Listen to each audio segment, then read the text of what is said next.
Good morning. It's technically still morning. Sorry I'm late today. But we're going to get started here in just a moment.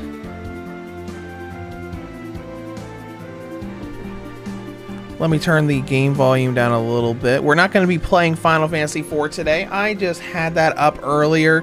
Just felt like restarting it for a little bit while we wait, while I was having breakfast and all that. We'll let people come into the stream here, and then we'll get started, talk about what's going on the channel and all of that fun stuff.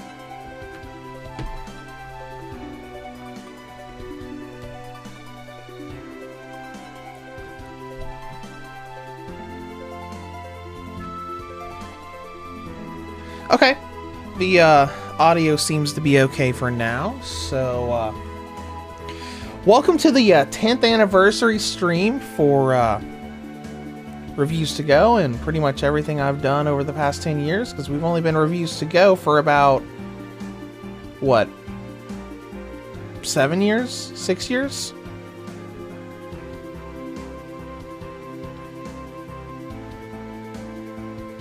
But, yeah, we got a lot of interesting things to talk about today. And as I said in the community tab in last week, this is going to be a little bit different than what we usually do for streaming, which it is.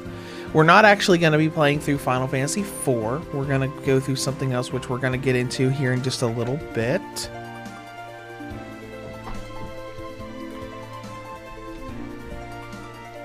Let's look to see how the quality is. Auto 720, good. That's good because my YouTube preview earlier was only at like 360, so I wanted to make sure that was going to go good for the stream itself.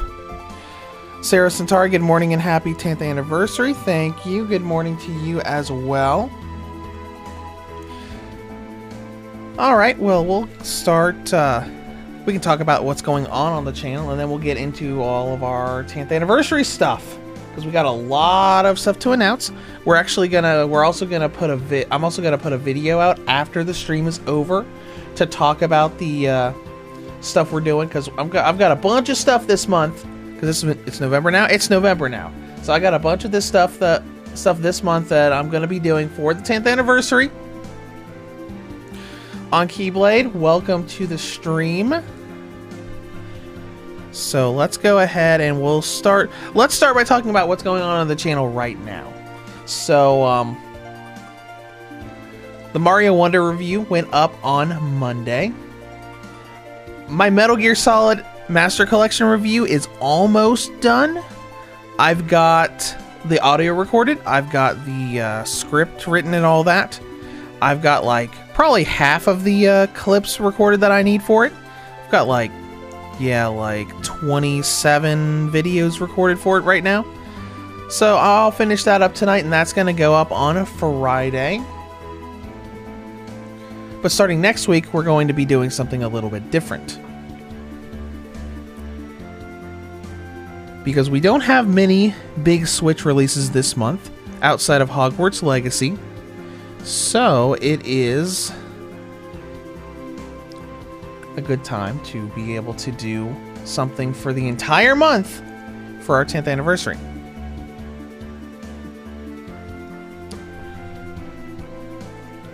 I think that's about all I've got for what's going on the channel right now. That's all I'm really currently working on, as far as all of our Switch and Steam Deck stuff goes. Because I've just been going crazy on Metal Gear Solid Master Collection to get that done. On Keyblade, something I wish we would get is a remaster of 3D Dot Hero or whatever it was called. Yeah, 3D Dot Game Heroes.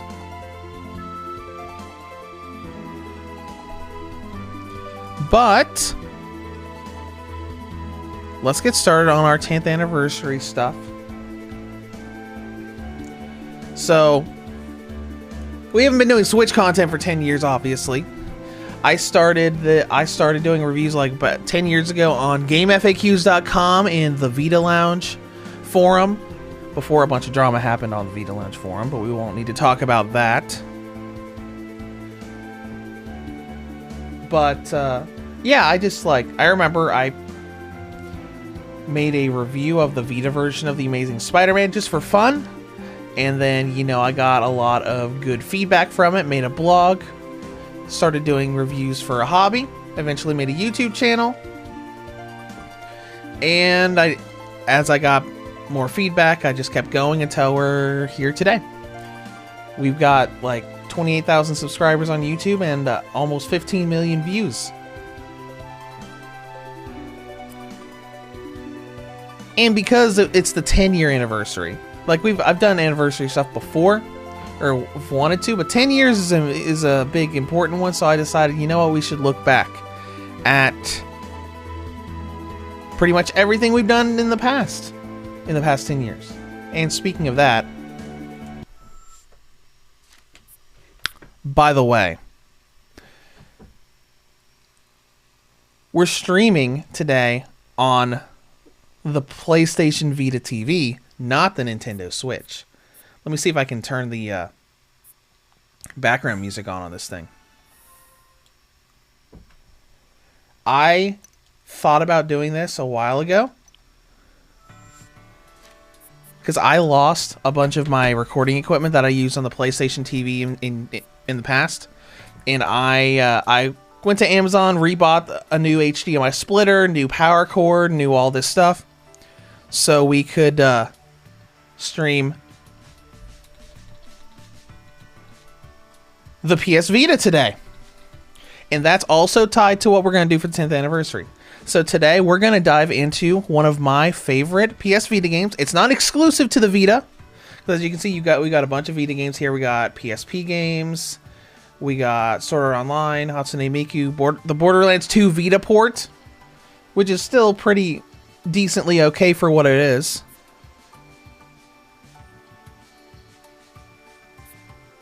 But the Vita game that I replayed the most, that I thought was just so awesome and amazing when it first came out, was Sword Art Online Lost Song, which I originally got through an Asian import that was in English, because the Sword Art Online games were some of the first games that really kicked that off on PlayAsia. So we're going to actually play Lost Song for a little bit, and Lost Song sadly never released on the Switch. Like, they brought Hollow Realization to the Switch and Lost Song to Steam, but they didn't bring both of them to the Switch, and I was really sad about that. But we're going to dive into that for a little bit today. And that's all. The Vita is also tied to what we're doing for the 10th anniversary. After this week, this whole month is going to be throwbacks and reviews of PS Vita games that I felt were important for the Vita's life cycle and for like my little starting years as a creator doing these games. Like, some of them will be important to me, like, oh hey, this was my first video review, or this was my first thing, and the others would be like, this was important for the Vita because this thing happened. So, and as you can see, like, I've downloaded a bunch of stuff. I've got all of these are digital games. Like, Chrono Trigger is going to be an important one, because Chrono Trigger is the game that showed me that you need to go through an entire game before reviewing, because it didn't have that many performance issues until the very end.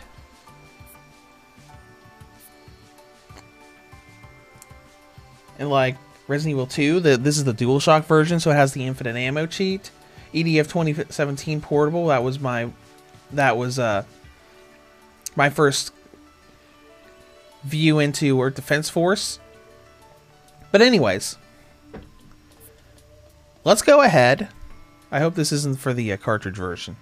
I've got this installed twice on here. But we'll go ahead and boot this up and we'll get started. But yeah, that's kind of the plans we have for the 10th anniversary. It's probably a little more organized vocally on the video that I'm putting out later today. It's like 2 minutes. It's like a 2-minute video that's talking about it. But yeah, this month is basically going to be a bunch of throwback Vita reviews to important games to me or to the Vita in general. So like, there'll be reviews where like I'll talk about the game like in a normal review, but I'll also talk about why I chose that, or like why it's important for this reason or that. Now we will still be doing a stream for Hogwarts Legacy on Switch when that comes out. I might try to fit in a Hogwarts Legacy review before the end of the month as well. But that's really the only really important Switch release that's been announced right now. So I'm just hoping that the eShop doesn't pop up with something crazy and amazing throughout the month of November. But that's the current plan. So we'll still do the Hogwarts Legacy stream to look at that. But we'll mostly just be going back and like celebrating the 10th anniversary by like talking about older Vita games. Oh, and we're also going to do some streams for the 10th anniversary. That's detailed more in the video. Basically, we're going to like do a stream for like a year that I covered Vita content. It's going to be like, oh, hey, I'll put a poll up and then we'll play this game on this stream for an hour or two. For like, you know, the year of 2013 and the year of 2014 and all of that.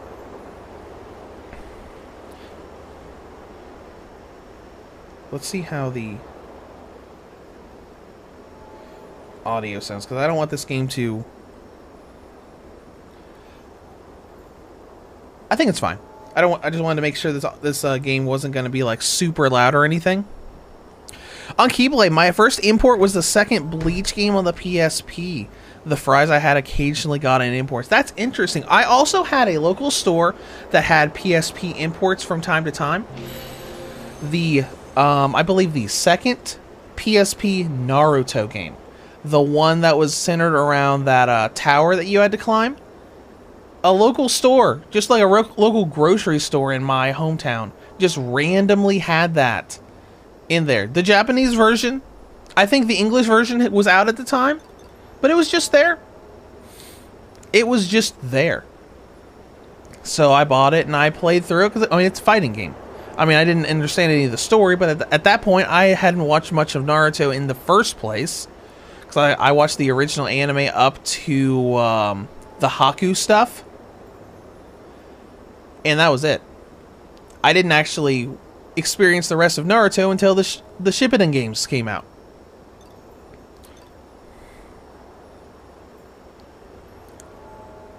But anyways, let's go ahead and start this and we'll talk about it. Because I remember the first Sword Art Online game, Hollow Fragment. That was a big thing that happened on PlayAsia, where they were like, oh, hey, by the way, this is releasing in the Asia region with full English. And I imported it, and we talked about it and covered it. And like the English translation was horrible. But it worked, and it was like, oh, cool, this game that may not actually come to the West is actually available in English. Now, it did, eventually. It eventually came to the West on PS Vita and later PS3 or 4? I think PS4. And then the sequel did the same thing, where it came out early in the Asia region with a full English translation.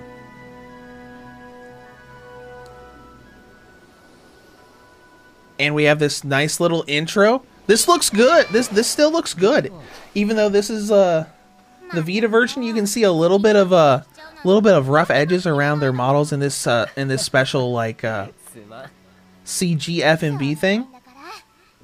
But this still looks pretty decent. Because The Lost Song was an interesting game, because like it came out and it looked really good for a Vita game.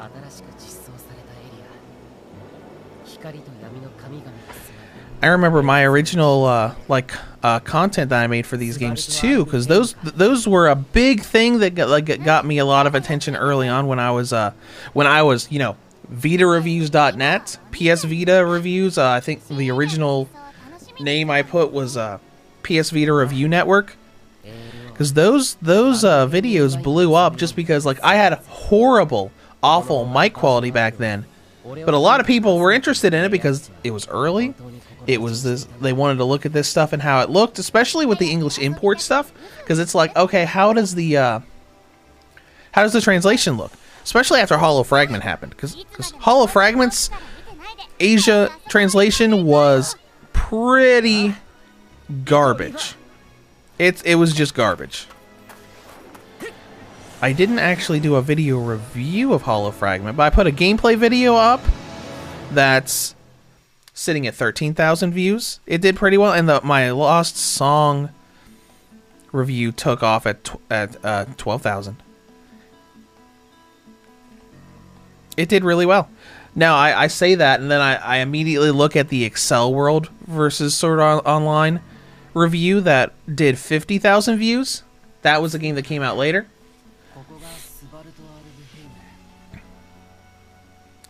See, Surf Demon, my first import was the PSP remake of Final Fantasy 1 before the English release. Oh, nice. The PSP version looked really good.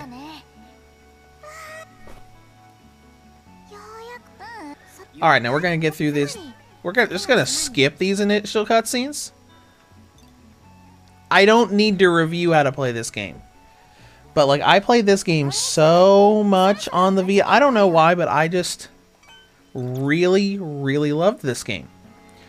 So you can see, like, some of the visuals. Like the textures and everything out there look okay. There's a bit of jaggies on the model here. But this was just a great game. Like, it played pretty well on the Vita, and it just looked and played. I just had a lot of fun with it, which is a little weird because I didn't like the Alfheim Online part of the Sword Art Online anime that much. In concept, it was really cool, but I didn't like what the anime did with it. But yeah, we're just going to play this for a couple hours today as we start our little 10th anniversary thing. Because, like, I thought, like, when this stuff happened, I thought, like, man, this looks great. I mean, it plays pretty well. Because, I mean, a lot of people also thought that The Amazing Spider-Man on the PS Vita was pretty decently acceptable on frame rate. And I played that on my PlayStation TV a little bit ago, and let's just say you should probably keep that to the Vita and the small screen. Because that game's, yeah. That game's frame rate is still pretty rough. If that came out on the Switch in that state, it would be ripped apart by people. On Keyblade says, wish I could have gotten Sly on Vita physically, but none of the stores ever carried it back then. Oh yeah, the Sly Cooper collection? I think I bought that from a GameStop a long time ago. I don't have the physical version for Vita anymore, but I do still have the third game on the, I almost said eShop, on the PlayStation Store, because the third game was a download code. You know, people give the Switch crap all the time about having some games on a cartridge and some download. But Switch isn't the first one that did that. The Vita is. The PlayStation Vita version of Minecraft, there was no cartridge in there. It was just a download code in a box. Yes. The town has all the basic needs. So we'll get through some of the intro stuff. As you can see here, frame rate isn't perfect. Kirito's model looks a little weird.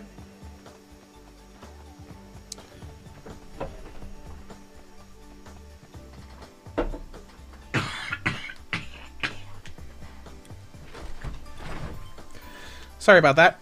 Anyways. Oh, whoops.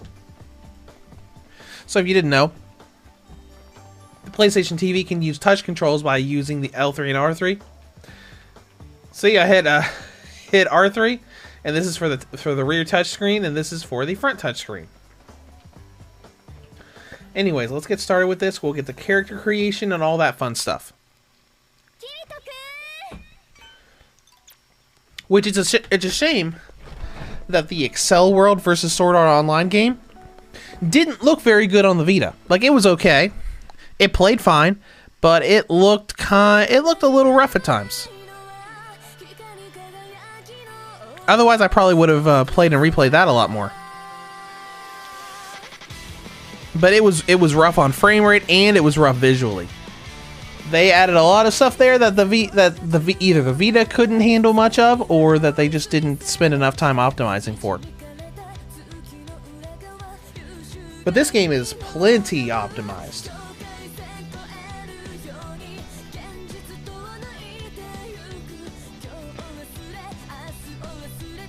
I don't know if we'll get demonetized for this song.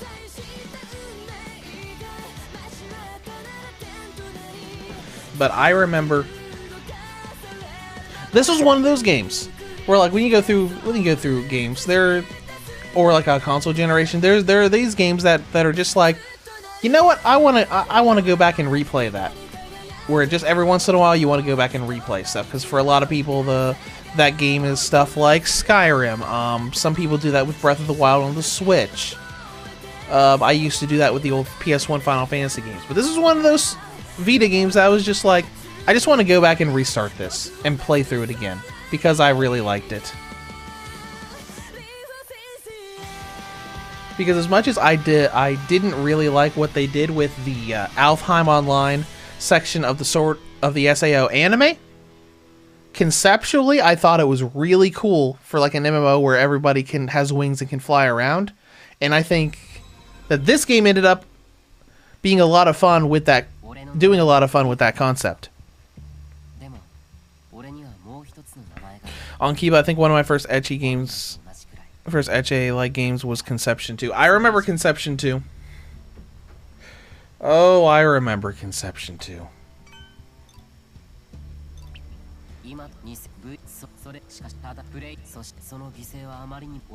Alright, this is Kirito just basically saying, hey, here's what happened earlier.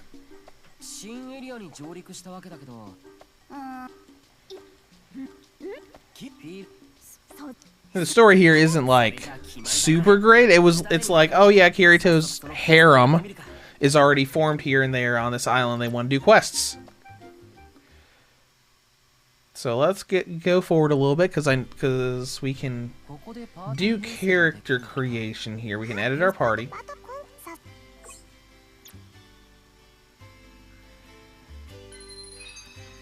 So is this the party screen? Party members.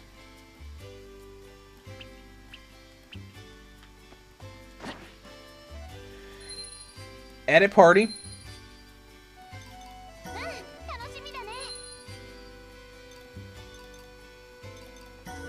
Throw just 2 people we have available in here.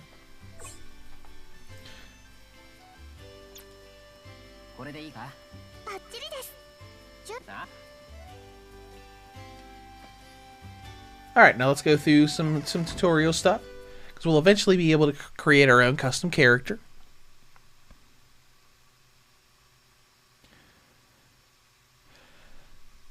Let's see, Ben, welcome to the stream. Said, Lost Song, I kind of liked that game. Never got deep into the extra content outside of story. It even had online, right? It did have online. I think it had some online, like, co-op quests and missions. Where are we going? Oh, we're still in tutorial mode. So let's go ahead and look at some of these other places. I fell in love with the gameplay, like the flying and all that. Because I love just going into those big sandboxy areas and just flying around for fun.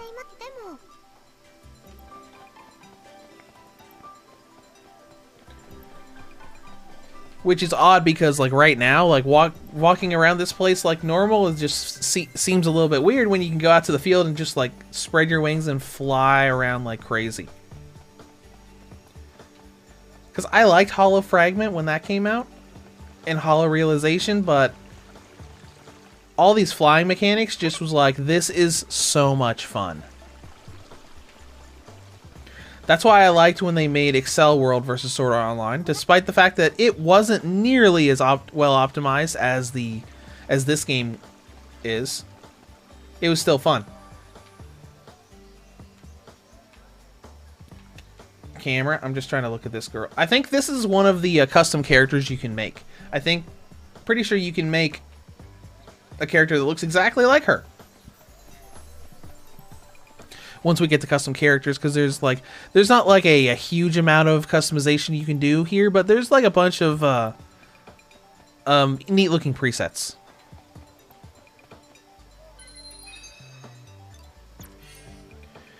You see a little.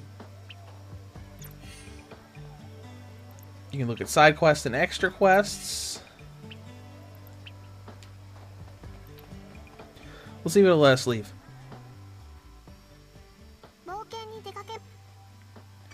Okay, it'll let us leave. So let's do our tutorial stuff.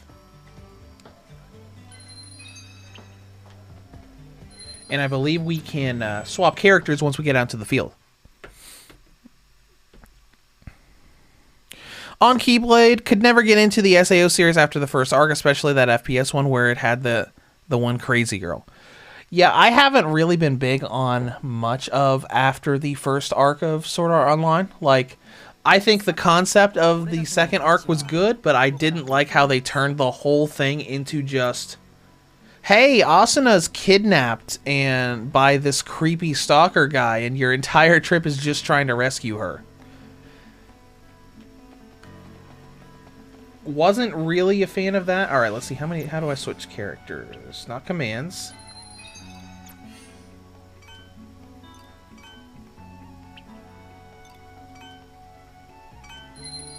Let's see, status. Unless we have to do that from the party screen.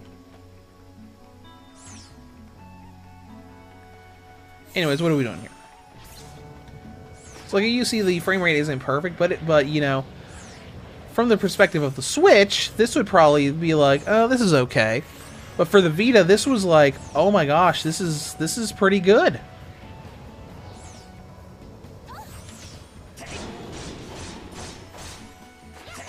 Just based off of like a lot of the stuff that the Vita was getting, like how like most games on the Vita were like very, very rough frame rate wise. So this game is not perfect, but like for what it was, it played pretty well.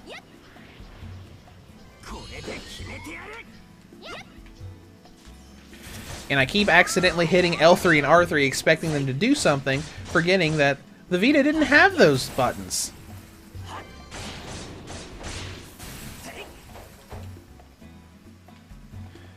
So look on top, is this Hollow Fragment or Realization? This is Lost Song, the second Sword Art Online game.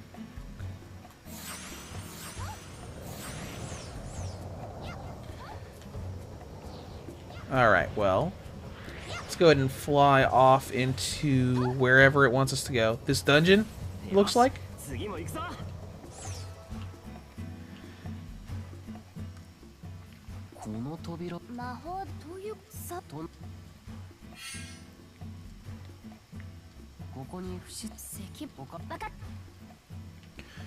Alright, we'll follow the story for a little bit, because eventually they'll let us create a custom character and let us loose to do whatever we want.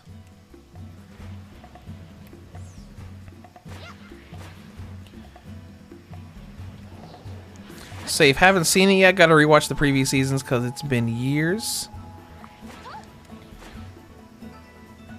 Yeah, I liked the original arc of Sword Art Online. I liked the concept of Season 2, but didn't like what they did with it. I thought Gun Gale Online was interesting, but I was like, eh. I mostly watched it just because of playing Fatal Bullet. Like, before getting into playing Fatal Bullet on the Switch, I figured, like, alright, let's catch up and watch this arc of the anime.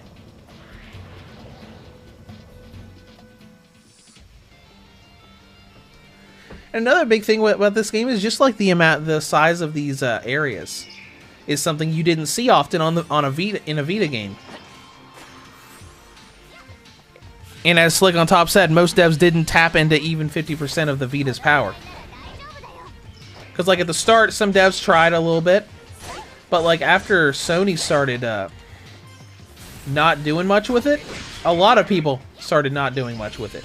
A lot of the niche developers went for it, like Idea Factory, Bandai Namco did it a little bit, but a lot of developers just like steered away from it. It's just like it's that whatever console that not even Sony wants to support.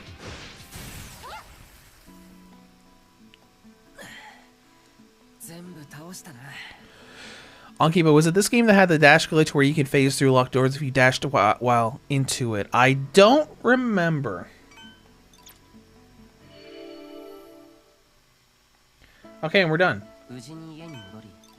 We'll go ahead and skip these cutscenes here. It was just a flashback to them in the real world. What are we doing? What are we doing? Flying is what we're doing. But at the same time, I love flying in a sandbox environment. Like stuff like Lego Avengers, where you could fly around a sandbox New York as Iron Man. That was really cool.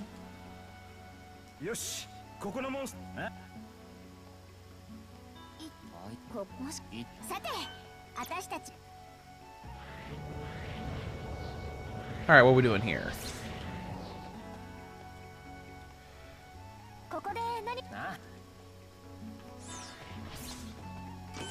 We'll open this to get healing potion. We'll run around here for a little bit. So like on top, I still play the Vita. Street Fighter. Oh, SXF still has players because of crossplay. Oh yeah, because a lot of Vita games did have crossplay. This game does, or well, no, this has cross. I think it has cross save. I think that's what it was on the title menu.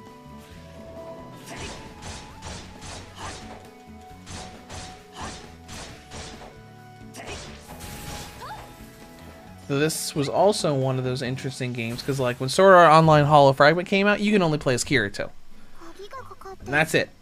This game actually let you create a custom character. You still had to play as Kirito for like specific story-based fights, but you can just be like, yeah, no, I don't think so. I'm gonna play as my custom guy. Okay, we got a key.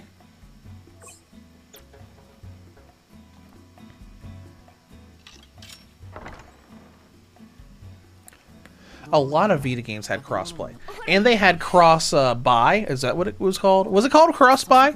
When they had a bunch of multi-platform PlayStation games, where if you bought it on the Vita, you would automatically get the PS3 and PS4 version as well. So like on top, Ultimate Marvel vs. Capcom was good on the Vita. Yes, it was. That was kind of like a good showcase of what the Vita could do. I remember playing Ultimate Marvel vs. Capcom 3 on the Vita so much, which, I mean, I have it installed right there. That's going to be one of the ones we go back to for this 10th anniversary stuff we're doing. Because it was just like, it played great and it looked so great. Like at the time, like, that's like, this is what handheld fighting games can look like. Because, you know, at the time it was like, the 3DS was around. Actually, the 3DS might not have been around. I don't remember which one released first. But coming from the PSP and DS generation, PSP had some good-looking fighting games, like the cel-shaded like Dragon Ball Z fighting games, Shin Budokai. Those games looked pretty good. But Marvel vs. Capcom 3 on there just looked so pretty. 3DS had Street Fighter 4. That's true.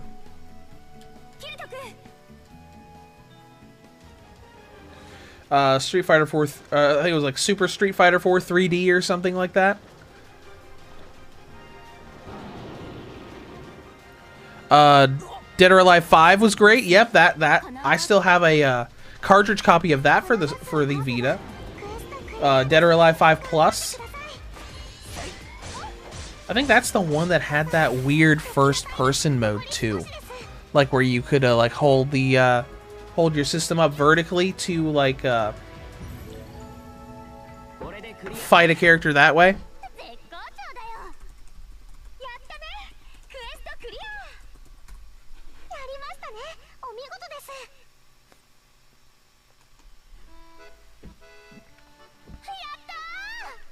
See, Dead or Alive 5 Plus has crossplay with the PS3. Yeah.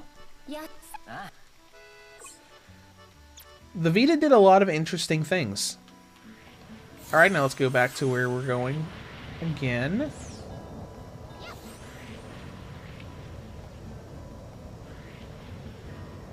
It's slightly more choppy when you go fast than if you just go nice and slow. But right now, I'm just trying to get through. We want to get through the tutorial stuff so we can make a custom character and just have fun doing stuff here. On Keyblade, Dead or Alive was nice on it. Too bad the 3DS Dead or Alive had poor sound quality. Vita also had that gimmicky fighting game using the camera and AR. I think I remember that.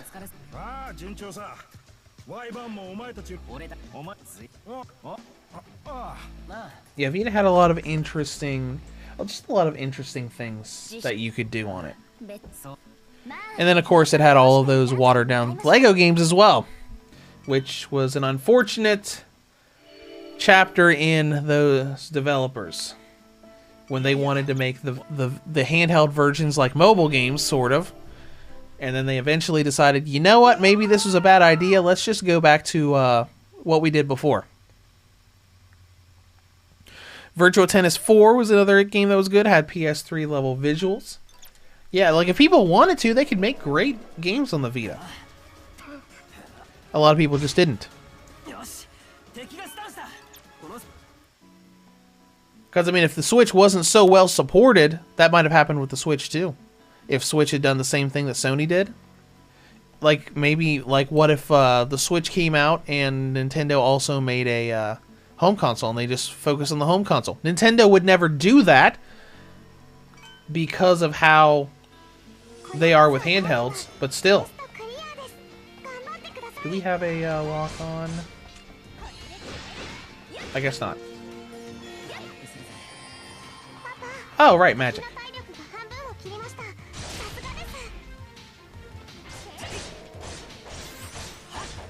Let's take this guy out real quick.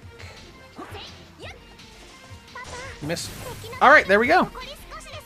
BlazBlue was one of the games I played on the Vita. Yep, they had, I think it was the first game. Actually, no, I think it got multiple games. Calamity Trigger Portable was a thing.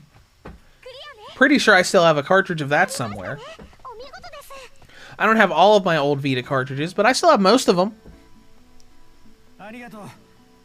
I've still got this game on a cartridge. Somewhere I've got my imported Asia English copy, as well as my imported Asia English copies of Sword Art Online, Hollow Fragment, and Dead or Alive Extreme 3 Venus.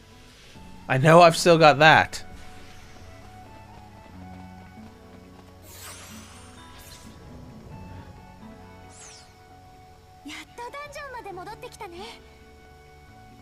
Been a minute. Anybody noticing all the girls blink at the same time during cutscenes? Yes, they do.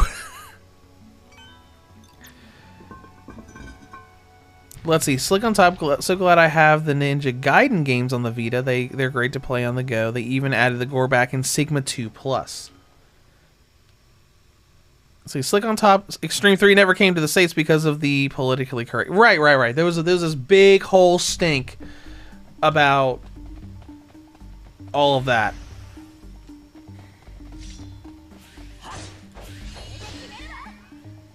I remember when that happened.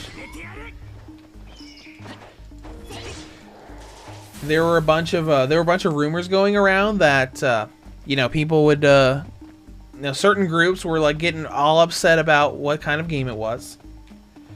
There were some rumors going around that Koei Tecmo's employees were actually being threatened by people to not localize it. So, you know, then they were like, all right, fine, we'll just localize the Asia English copy, and anybody who wants to order it online and get it in can do that. Which is what I did. The Switch version never came west either. Which I don't know, maybe it's because of how they did the Switch version, because the Switch version was basically a free-to-play game. Like, you could download the game for free, and you got, like, I think 1 or 2 characters, and then any other characters you wanted to play as, you had to buy via DLC.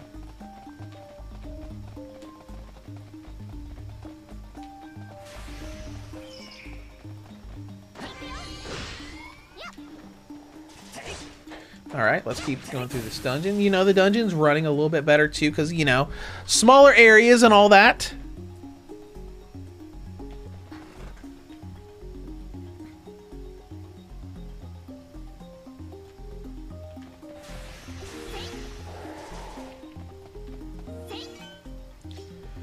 Alright, use the key to go through the door.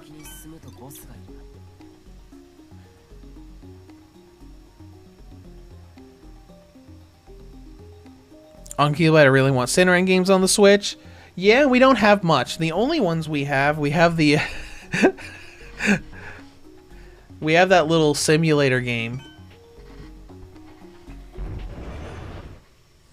And then we have the Senran Neptunia crossover game, which is nice, but it's not the Versus games. Yeah, it'd be nice to have Shinobi and Estival Versus on the Switch. Because Vita had a bunch of games like that. They had those games, and the Valkyrie Drive game was similar too. Valkyrie Drive Bikini. I've still got a cartridge of that too.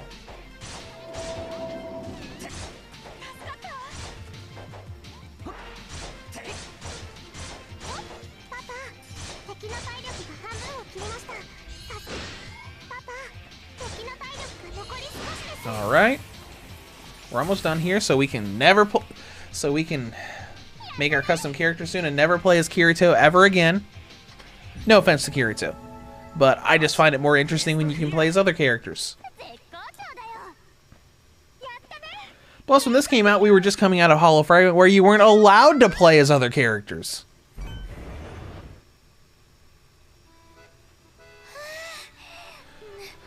The Slick on Top Soul Sacrifice Delta was a Dark Souls-like game on the Vita. The multiplayer games were really good. Yep, Soul Sacrifice and Soul Sacrifice Delta. I didn't play the original. I think I only played Delta.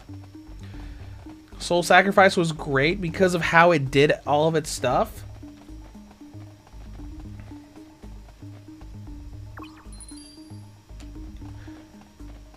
Because there were a lot of people that were experimenting around with different genres, especially like the hunting RPG Monster Hunter formula. And Soul Sacrifice was interesting because it was like very, very horror based, and all of its bosses were interesting, like because they were like crazy, horrific designs of fairy tale characters, and that was pretty interesting.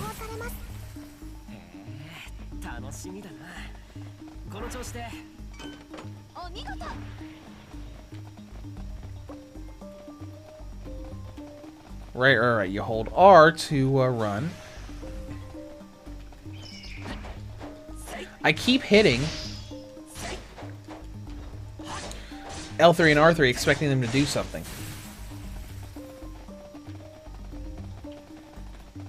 Because running with handhelds like the Steam Deck, the Switch, and home consoles like the PS4, PS5 for so long, it's easy to forget that the Vita didn't have a bunch of buttons that a lot of today's consoles have. It only had L and R, didn't have L2 and R2, didn't have L3 and R3. And then it had all that extra stuff. Because like I booted up Borderlands 2 on the Vita a couple days ago, and I forgot that you could use your melee attack by tapping the rear touchscreen. I did it accidentally like 3 or 4 times in a row. I'm like, what is happening? Oh, right. I forgot about that.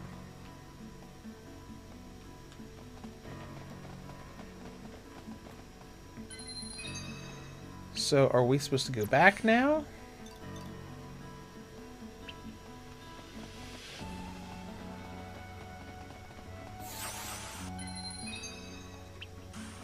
You know, it'd be nice if we had a little,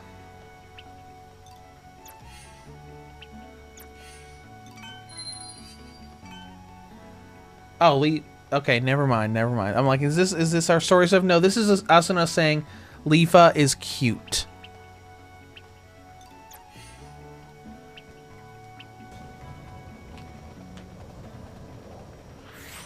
Well, we'll just fly around here. We'll go back and we'll see if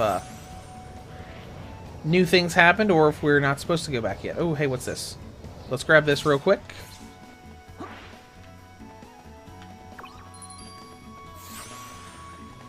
And interestingly enough, it's having you interact with things with circle, which is kind of like the Japanese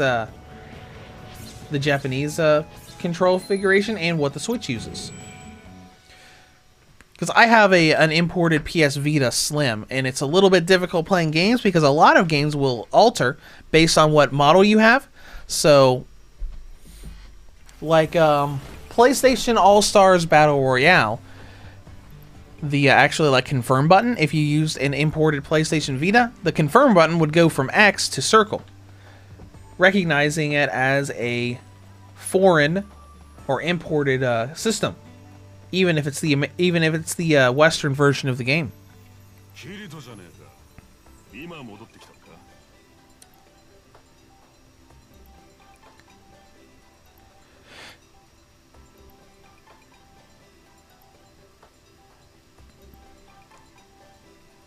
So you click on top of those make it difficult dungeons were enjoyable. Let's see, that Neptunia crossover one is finally getting in my price range, and that's good because it was fun to play. It's not just like the old Sanran games, but it's fun. Let's see. Select on top says Borderlands 2 was them just dropping the PS3 code on a Vita cartridge. It's playable, but it could have been optimized. Oh yeah, it's plenty playable. Like there are a bunch of like small drops in places. Like I mean, people talk about Sanctuary just because that was the worst part of that game. Sanctuary was pretty rough on the Vita, but the rest of the game was plenty playable. Obviously, I was able to reach Sanctuary on the Vita version.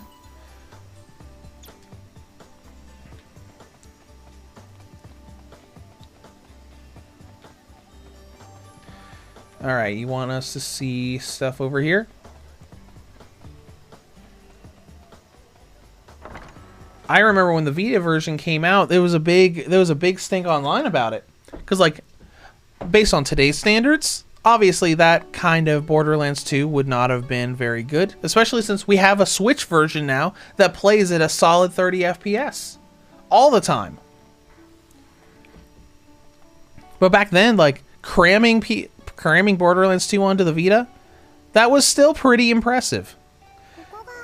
I remember when it first came out and IGN did this horrible review for it. I think this is where we can create our custom character. No? This is the quest counter. Okay. Hold on. We walked in here. I think this is where we do that. Is this where we do that? Later? I distinctly remember walking in here a lot and going to the left. Maybe it'll unlock in a minute.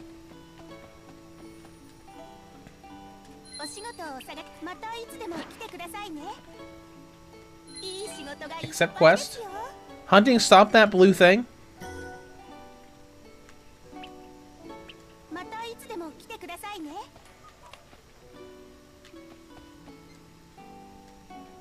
You can change equipment and skills. That's great.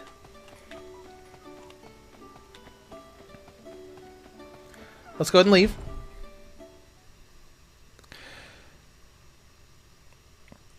On keyboard, that reminds me. I kind of wish the Digimon Cyber Sleuth that would have left out that DigiChat thing. Yeah, that was the kind of a thing that was just there. Cyber Sleuth was great. Was a really good game too, on the Vita and on the Switch.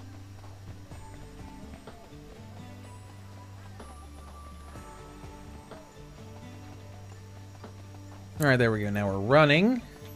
We'll trudge through this area and go over here.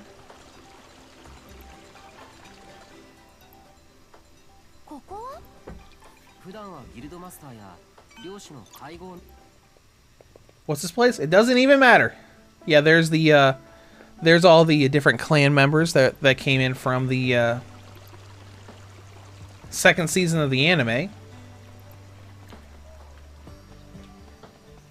The one thing Sword Art Online did do interesting with these games is they made their own continuity with them. They made Hollow Fragment being like a kind of like an altered version of Season 1, and they just continued onward after that. Oh, hold on. Let's go to the end. I want to edit the party, because I want to see if we can put someone else as the leader. Gallery is now unlocked. That's great. Yep, we are now playing as Leafa. And we can put whoever we want in here. Yeah, Philly and Straya, they were introduced in Hollow Fragment. Lisbeth, Silica, so we can like say, Kirito, we don't need you.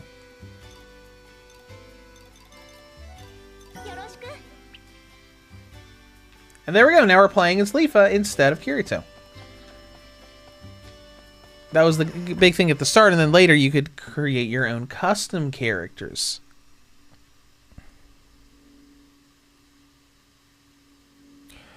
On Keyblade, also for whatever reason, Cyber Sleuth has been delisted from PS4, but Hacker's Memory is still up and there's no collection on PS4 either. Did they not release a collection? Oh yeah, I think the collection might have only released on Switch and PC. Yeah, out of curiosity, we can look to see if it's still up on the Vita store. I know it's in my download list because I reviewed both of those games on the Vita. And then later on Switch.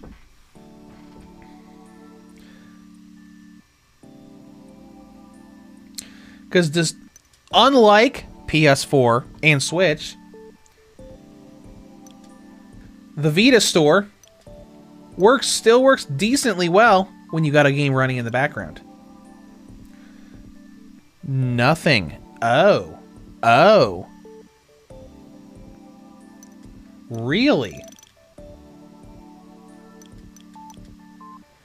So I guess they were both delisted from the Vita store. Wow.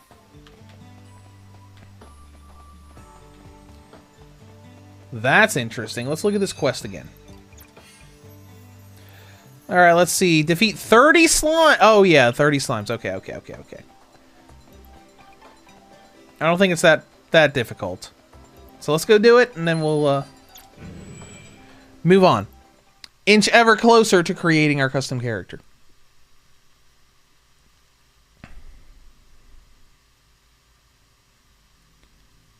Slick on top, have you tried the Flycast emulator on the Vita? The homebrew community have done wonders with it. Bully and the GTA games have been ported through the Android releases. I have not, but then again, I mostly just kept my Vita vanilla. The only hack I ever used was, what was it? It was on the PSTV. So there was an exploit you could do to get rid of the compatibility requirement, so you could play anything you wanted on the PSTV. But because I was using the PlayStation TV compatibility list and needed my stuff to stay normal, I always used the exploit that it would basically uninstall itself whenever you'd turn the system off. So I used that. That way I could keep my compatibility list for people that aren't using hacks, and I could, you know, test around with it. And I made a video showing like the Metal Gear Solid HD collection and a few other things running on it that normally do not. What have you got? You got a stab. You've got frame drop attack.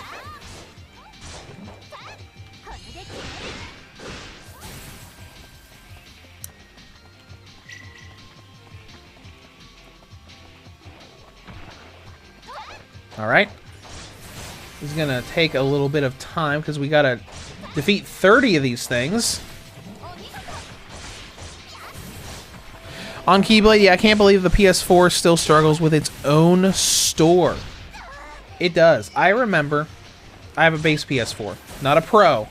I remember when they upgraded it and it just ran horribly.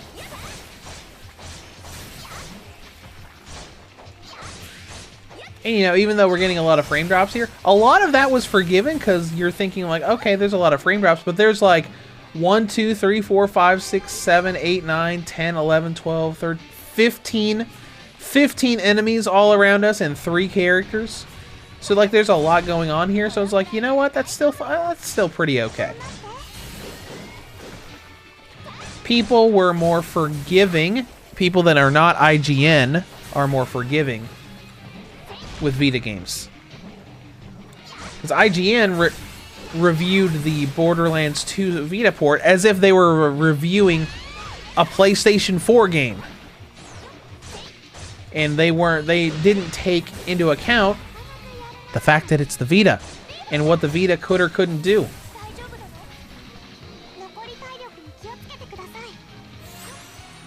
Let's see, I'll trudge up here for a minute so we can heal.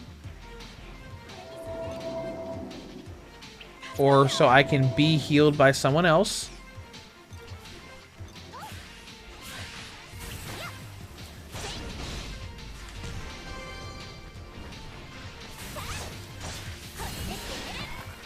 So we haven't quite gotten down what we do and don't have available right now.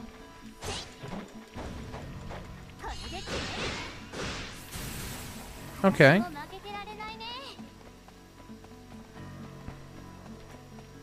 So, Redeemer, you should see how the store runs on the PS3. It is the current PS4 store. Oh my gosh.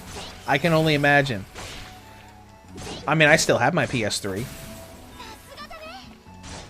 I thought about whipping it out to try to see if the PS3 transfer method still worked, because a bunch of PS1 and PSP games could work on the PlayStation TV, but you had to use a PS3 to transfer the games from the PS3 onto the system instead of downloading it directly. Alright, let's see if we have a progress on our thing. We have defeated 30 out of 30. Alright, we're done.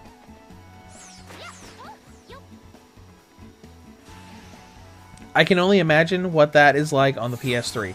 If it's trying to run the PS4 store.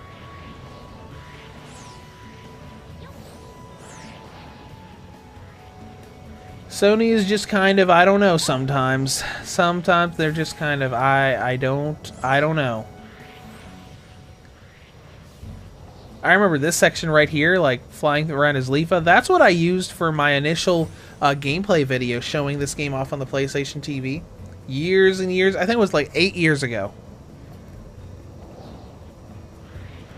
It is a little crazy to think that some of these games that we play on the Vita are almost a decade old already.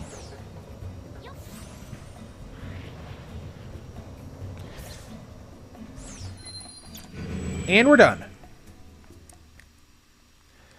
On Keyblade, did you know that Destroy All Humans on Switch has Sonic Boom bug where you use a jetpack to jump, pause, and unpause? Oh, interesting. That's cool.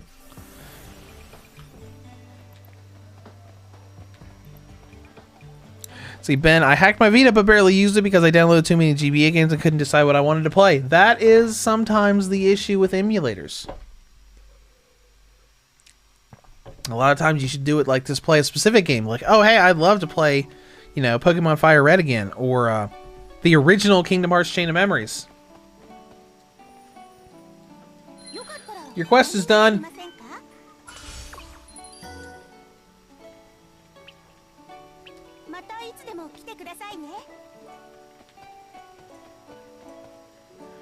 The best part of the quest is right before you turn it in. Thank you. I'm thinking that this is where that NPC was. I'll talk to you real quick.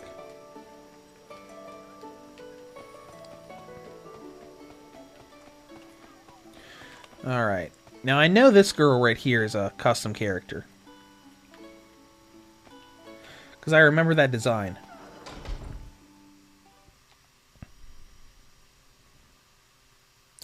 Surf Demon, I have that issue with my Steam Deck. Too many games installed, most of them being retro games via emulators.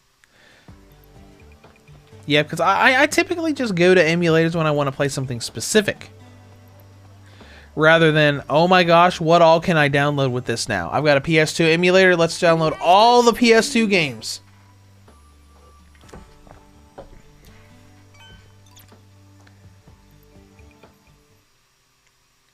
Okay.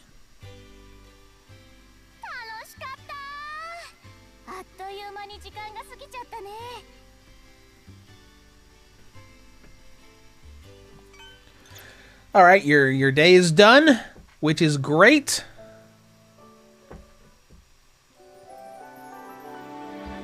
Because we can slowly move out of tutorial territory and get into the game itself.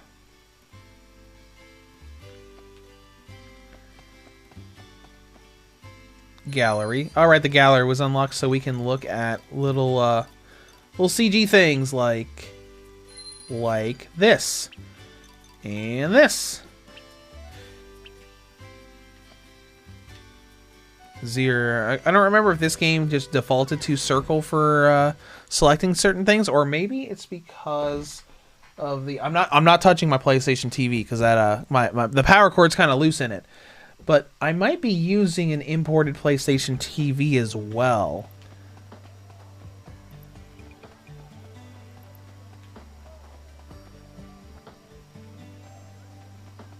But let's go over here real quick. Because I don't remember if I imported that as well. I know I bought my spare PlayStation TV when it got dirt cheap because it released. It did horribly, and then you could get them for like $20 on Amazon and whatnot. Slick on top, nice booba physics, yes. Maybe this is what I was thinking of.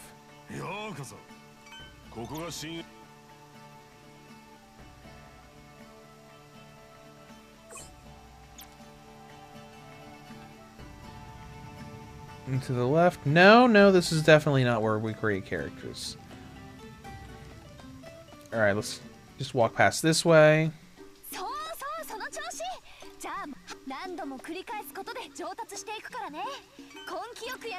Okay.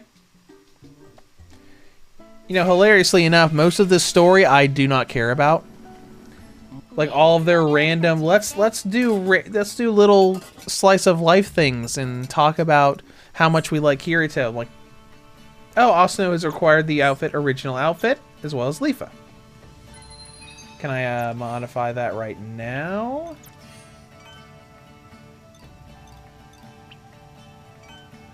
Asuna, not Philia.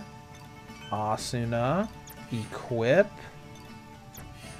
Armor, normal outfit.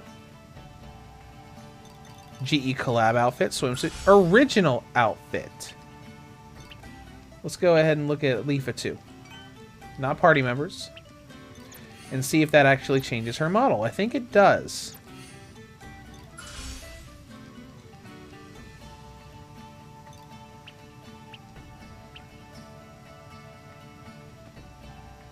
Oh.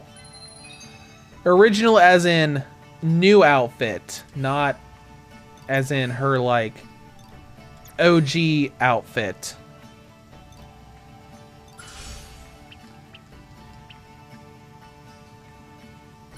Okay, alright. Let's change it back. Normal outfit. I thought it would give Leafa maybe her real life model. Rodriguez, happy decade celebration. Thank you very much.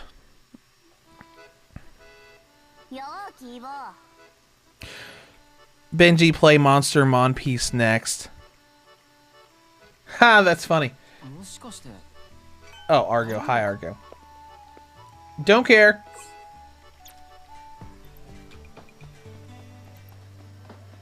Can I create custom characters yet? I want to look. Monster Mon Piece, I believe, was a Vita game. I remember that. Because Moero Chronicle did not come to the West, but Monster Mon Piece, I believe, did.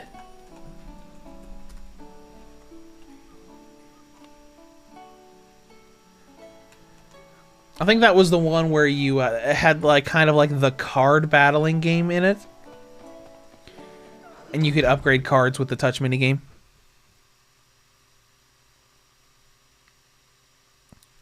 Benji, are you streaming all day? Probably not all day. I'll probably go for another hour, maybe 2, depending on how things go.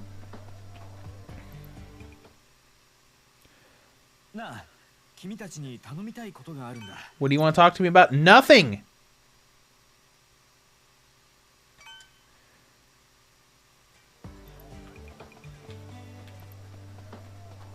We're moving on now.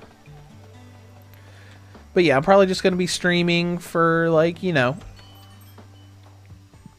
an hour or 2 more, because I've still got to get the, I've got to get that Metal Gear Solid Master Collection review done before the end of the day, so that can go up on Friday, and start to work on what we're doing next week with all of this 10th anniversary throwback stuff.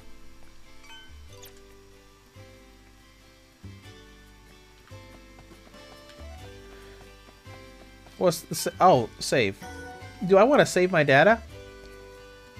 Probably should.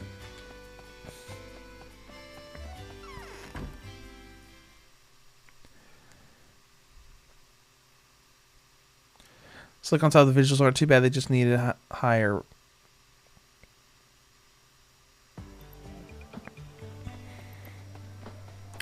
Alright, Monster Monster did. I have Vita version as well as Steam. Where are we going? Are we helping that person? Is it on here somewhere? No. This is them, right? What did I agree to? My friend is deep inside the cavern. Okay, okay, let's go save this person's friend, I guess.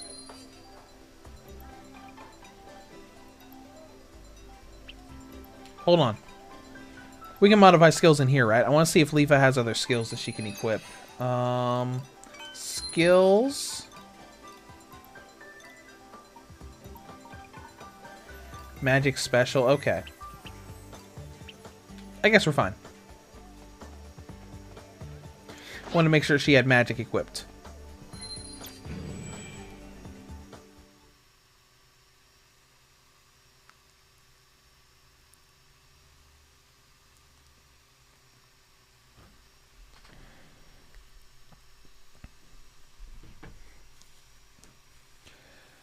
It's been a long time since I have streamed from this platform. I remember I originally streamed on the Vita on Twitch like years ago once for like Lego Marvel's Avengers.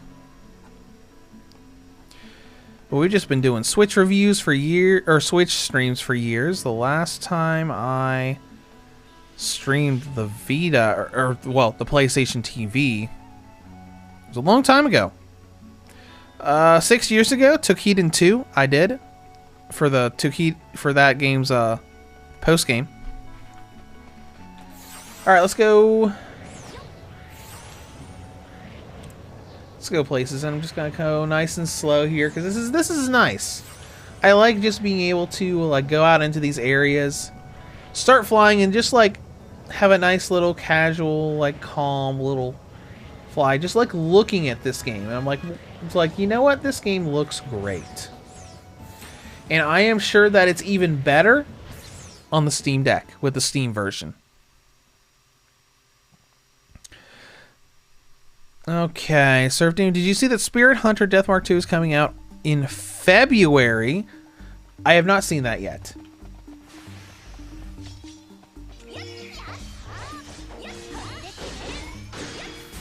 What's the shortcut for magic?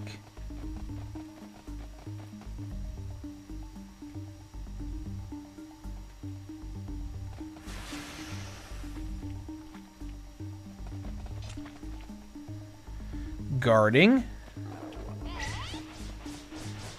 There's the lock on.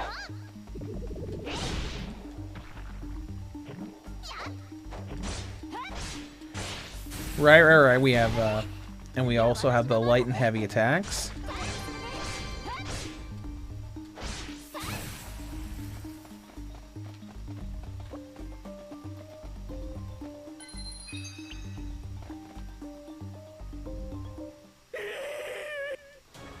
This is gonna be a boss.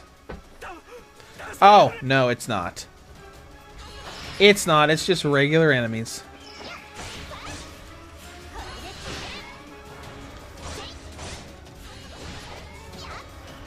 Yeah, the only thing that I don't like about this game, it gets a little repetitive after a while. But I would love for you to be able to use some of the flying mechanics in these caves. Even if it's just like the regular, like the hover, so you can hover around instead of walking on the ground.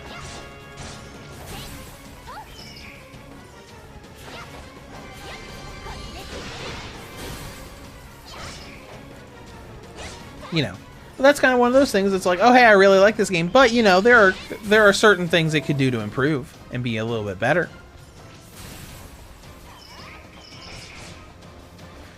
Oh, and we got a new enemy type now.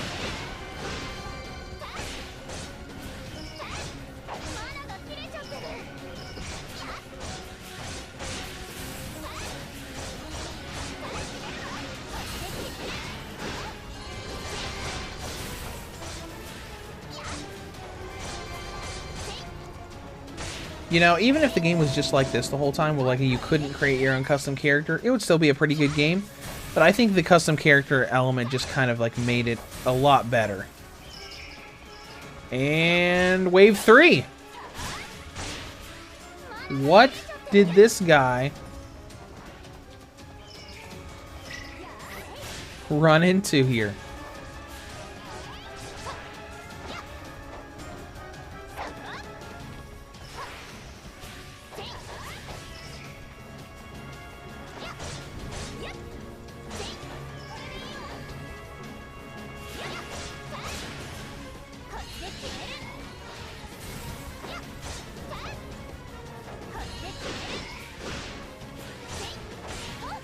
Alright, we'll eventually get through this.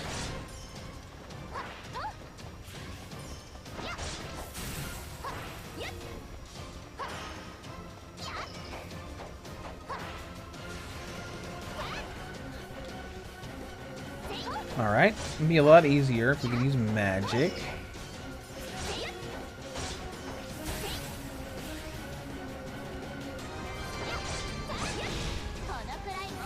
Ben, I gotta have lunch, so I hope I'll catch you when you get back. Well, see you in a little bit, and enjoy your lunch. Oh, that... Also, no, that costume's weird.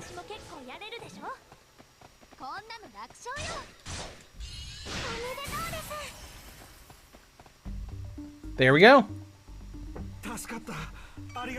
You really saved my bacon back there. Yeah, sure. Yeah, we did.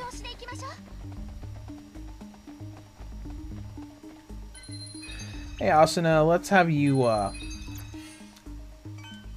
change your thing back from original outfit.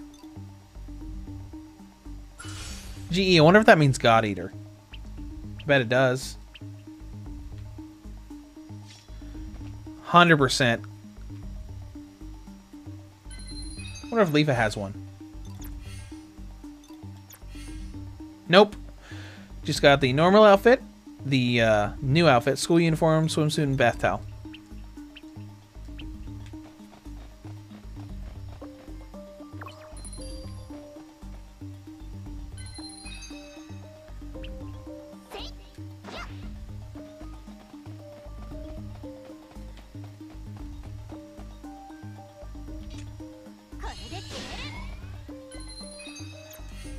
Let's look at your skills real quick.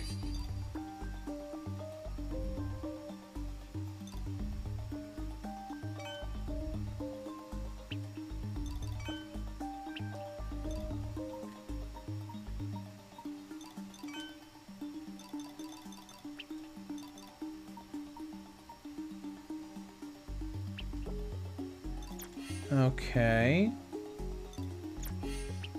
Not really anything else we can equip at the moment.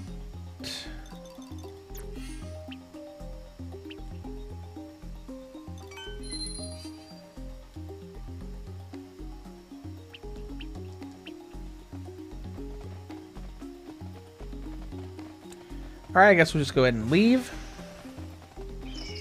Pardon me.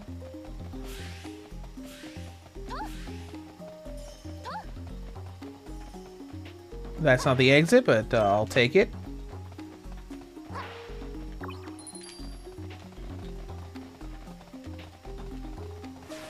There's the exit. All right.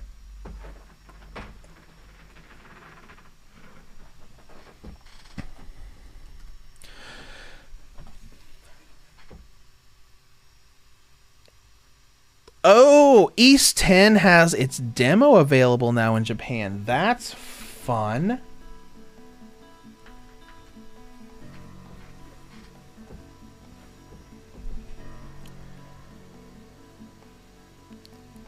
Looks like it's available on the Switch as well.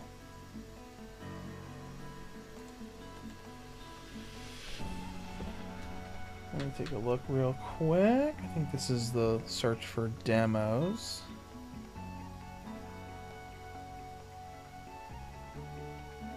Dragon Quest, Star Ocean. Yup, it sure is. Awesome. So if you want to try Ys 10 and don't mind a Japanese language, looks like the demo's now available for the Switch, PS4, and PS5 in Japan.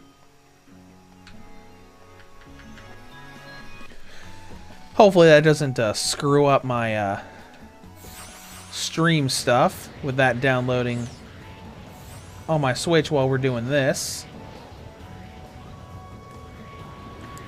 There we go.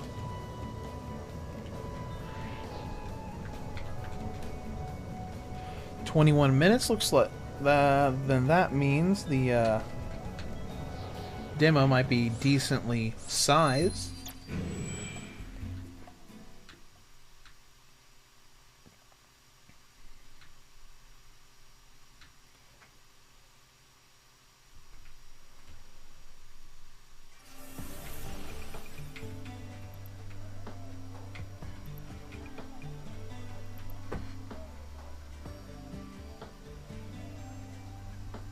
Looks like it's using up 2.7 gigs.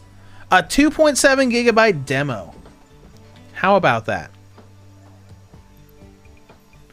Obviously, we won't be able to do that here today since we're doing our 10th anniversary thing. And, you know, if I switch the HDMI from the PS TV to the Switch, it will, it'll break the stream.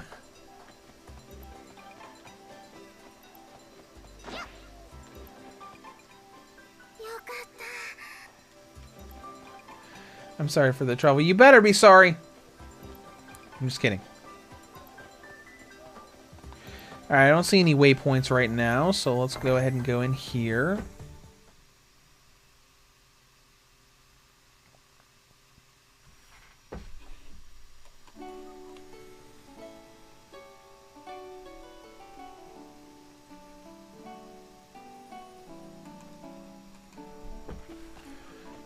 Anybody over here yet? No?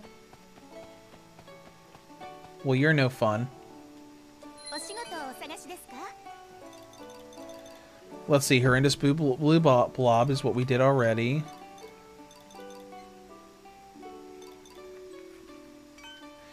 Might as well do another side quest. And wait for the next story thing to happen.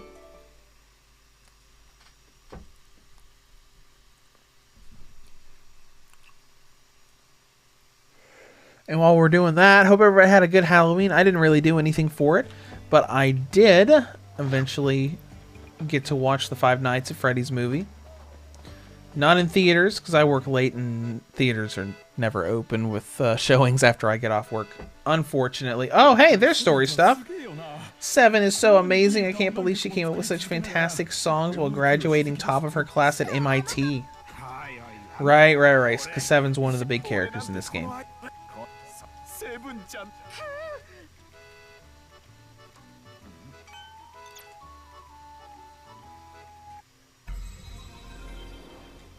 Oh, there we go. Chapter 2.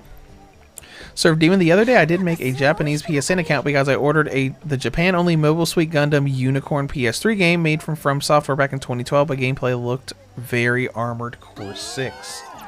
That's cool.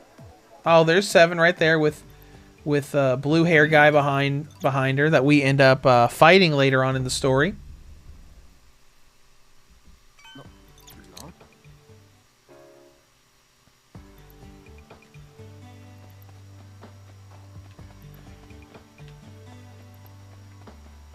We're in chapter 2 now, right?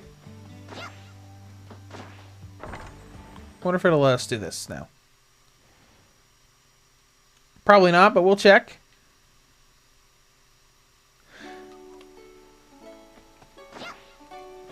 I don't remember the exact time when you unlock that ability. Alright, let's look at Leafa's skills right now. It is literally the same thing I have otherwise. Why are you even here when I can do this from the menu? Surf Demon just have to wait for it to arrive, but as it's from Japan, it'll take a few weeks. Yeah, maybe worth it when you get it. And like if it looks kind of like Armored Core 6, I guess that kind of makes sense since it is from Software.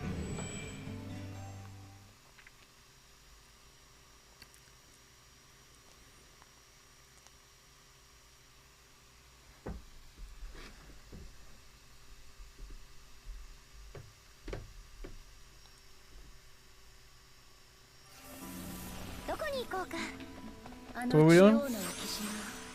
Is this the Kobolds one? I think it's the Kobolds one. A spear work, defeat 20 Kobolds. I think that's the enemies that are right down here.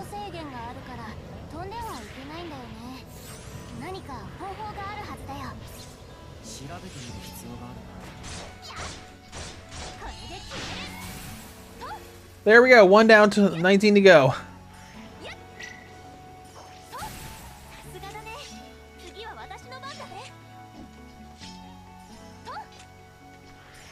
There we go. There's our magic.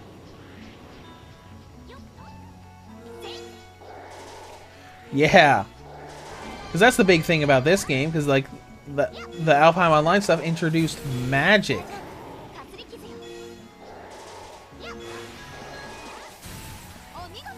So I can just snipe you guys from a distance with magic that automatically regenerates.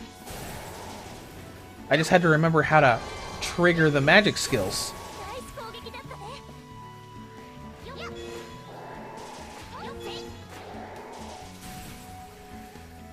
Which, I mean, I don't even really need you guys here.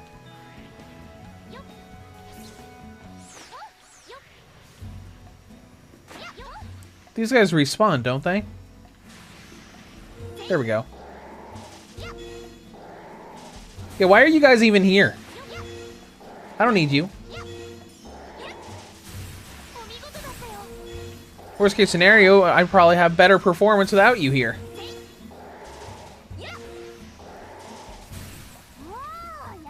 How we doing? Almost done. 6 more.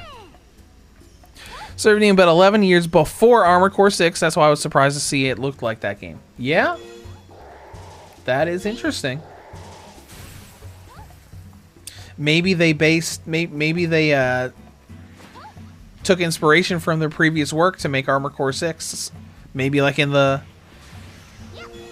drawing board room, you know, someone was like, "Hey, you remember that Gundam game we made? We should incorporate parts of that in here."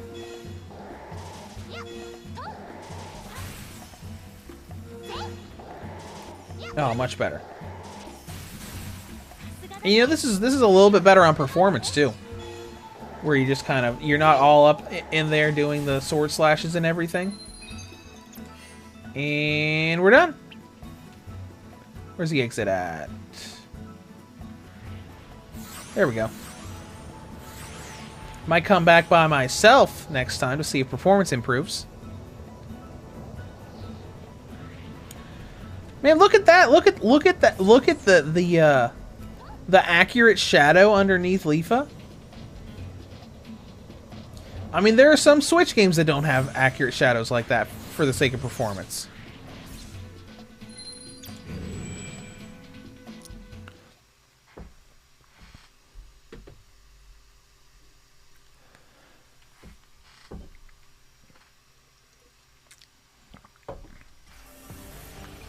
Alright, first of all, we're getting rid of this party. Get rid of them!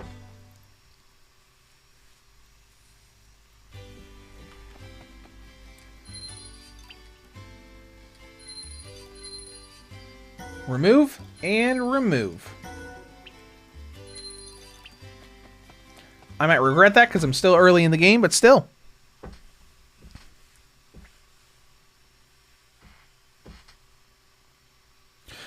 Oh, and I can turn notifications back on. Because I had notifications turned off earlier, so that we didn't get any notifications at the beginning of the stream before I minimized Final Fantasy IV, the complete collection, to show that we were playing on the Vita and not the Switch.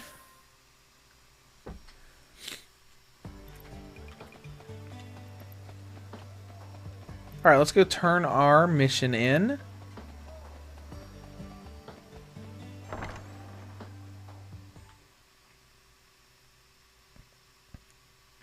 And we'll see how things go from here. Complete quest. Oh, healing tanks are cool. You got another one for me? Horrendous blue ball. We literally did that already. 20 lizard men. Okay. Found in the northwest and inside caverns. Northwest. Gotcha. Still no NPCs over here. So we'll do another one, see if we can trigger the next progress sequence. Because I'm kind of sad that we're already over an hour and a half in here and we still haven't been able to make a custom character. We'll run down this way in case there's a cutscene or something that spawns down here. Excuse me? Who is this running NPC right here? Okay, just an NPC? Okay. So I'm fairly sure we haven't unlocked the multiplayer stuff either.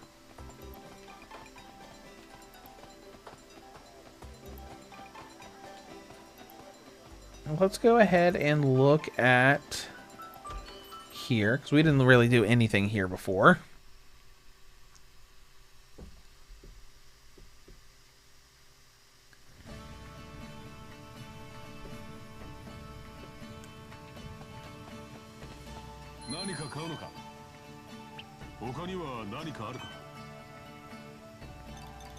Okay.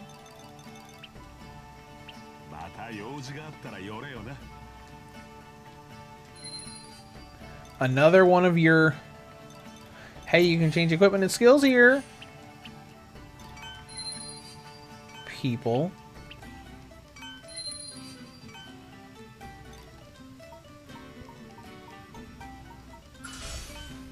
Whoa! My bad. Change that back.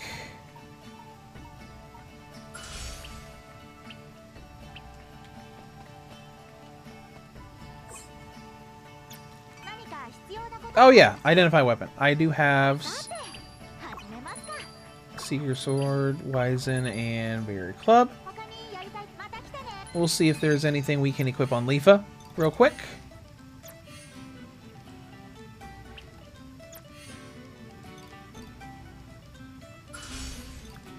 Wow. That's a big improvement. Alright, let's go do that quest. Right? We don't need to talk to you.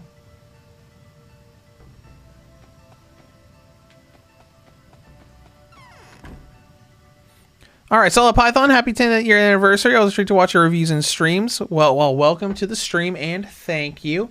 Today we're actually on the PlayStation TV playing Sword Art Online Lost Song because that's a game that I just really loved playing and I replayed a bunch on it. Oh, and regarding the 10-year anniversary thing with us doing throwback reviews, we're also gonna temporarily somewhat rebrand the entire channel. I made a new YouTube banner, a new icon and everything to be a throwback to, you know, that time from before Reviews to Go was a thing. Alright, let's see. Oh, is that a story marker? I think it is. Obviously, we can't go up there yet, right? Yeah, because there's a height limitation. altitude limit. Just like in the anime.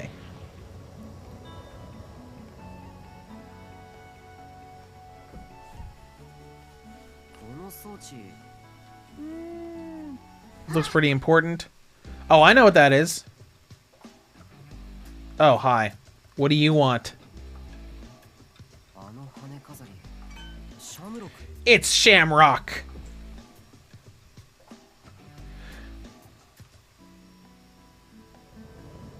Whatever. You know, I'll see what you guys are doing.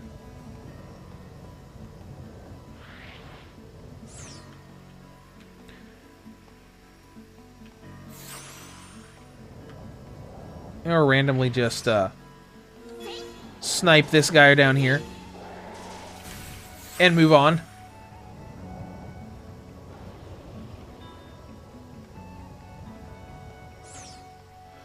Okay. So this is one of the 2 Sword Art Online games I haven't played. The other is SAO versus Accel World. Not counting the newest game just yet, but haven't played that yet either. I liked both this and Accel World just because I love this style of Alfheim Online with the flying and basing around flying and magic. I really like it. I haven't played the new one yet though. The jeez, what was that arc called? I didn't even watch much of that arc. The new thing that they did. I'm sure the game's a little bit different than the anime. I watched a little bit of the anime. I'm like, this is very different. I don't hate it, but I don't really love it either.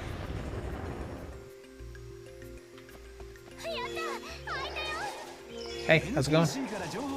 Alright, those are wind element things.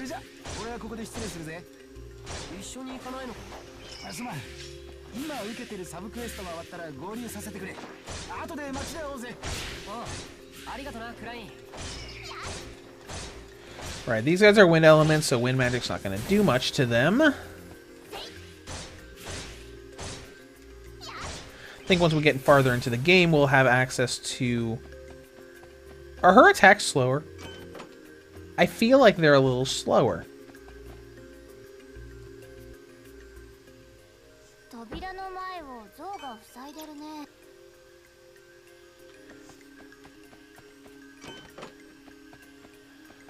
Why don't you go take a look at the statue first? Alright, we got...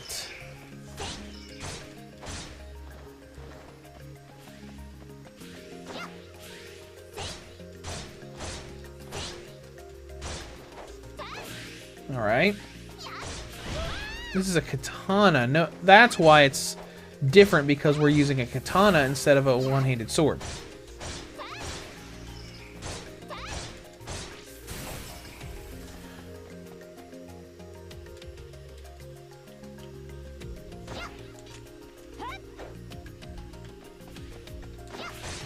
Alright.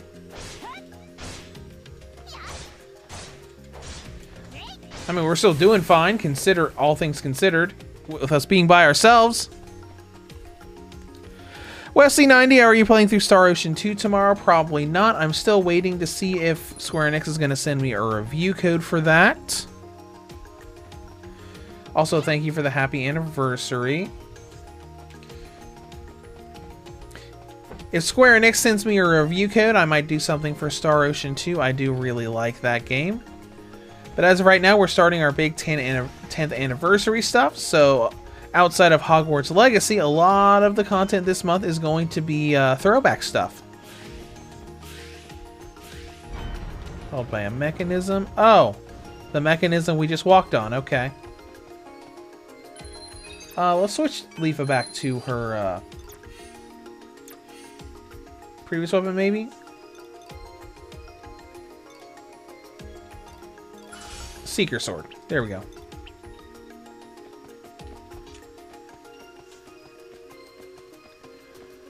Let's see what all's in here. Oh, hey, a switch! You hear the sound of a door opening. And a monster has appeared. Where? Oh, there it is.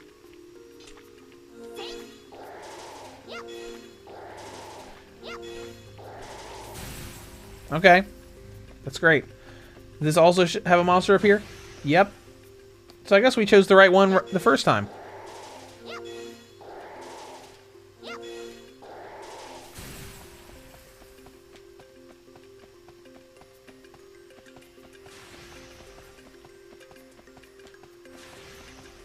Alright, let's go. The doors... No, obviously it's going to be this door back here. So we'll just run past these guys. Oh, hey, look. This door did not open. This door did, in fact, not open. We'll just go back here. We'll go back to the lever room, and we'll see what we can do.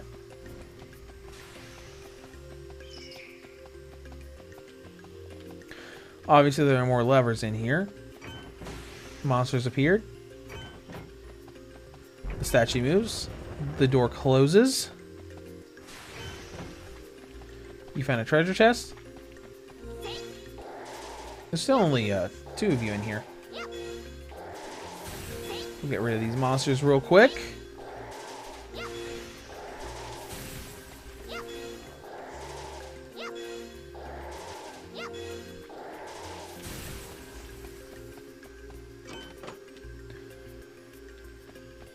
Alright then.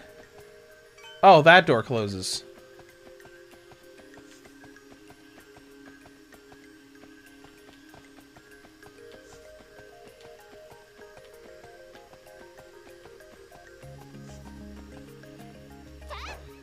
So we trapped in here now? Forever?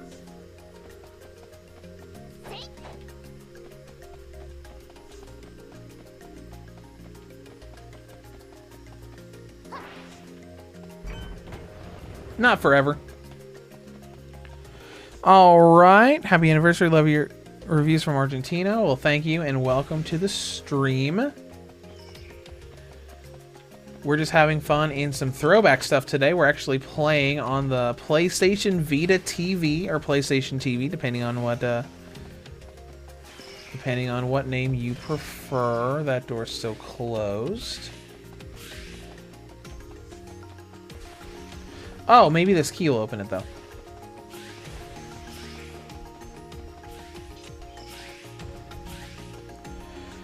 Alright. Hey there, I bought a Vita TV in Japan. Nice. I think I have a Japanese one. But I've never been to Japan. Let's fight the boss. Let's go ahead. Solo the boss. Literally solo the boss because I didn't bring anybody else with me. Oh, hey, look at that. Look at that guy. Look at that guy. That was extremely rude. I need time to cast my spells. It looks like I still have plenty of time to do that. Alright. So, just, don't know how much health you have, but I'll just keep, magicking you. Let's go ahead and heal up.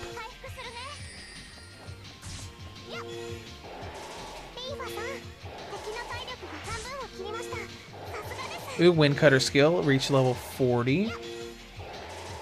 Soon we're gonna have to use physical attacks because we're gonna run out of, Oh, never mind. Never mind, we're good. Let's see. Slice said, I lived in Japan for 4 years. I heard there was a Vita that could be played on TV and immediately bought one. Yeah. The concept I found was great. And technically the concept got adopted by Nintendo later on with the Switch. Because you had the Vita, which could play handheld games. And then you had the Vita TV, which could play most of those handheld games. What we got here?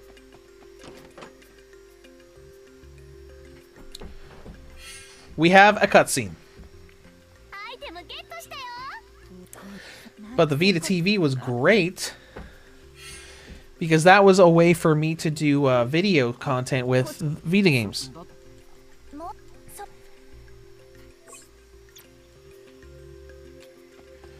Because the only other option would have been to like order a physically altered PlayStation Vita, which would have been extremely expensive. I believe I think it was.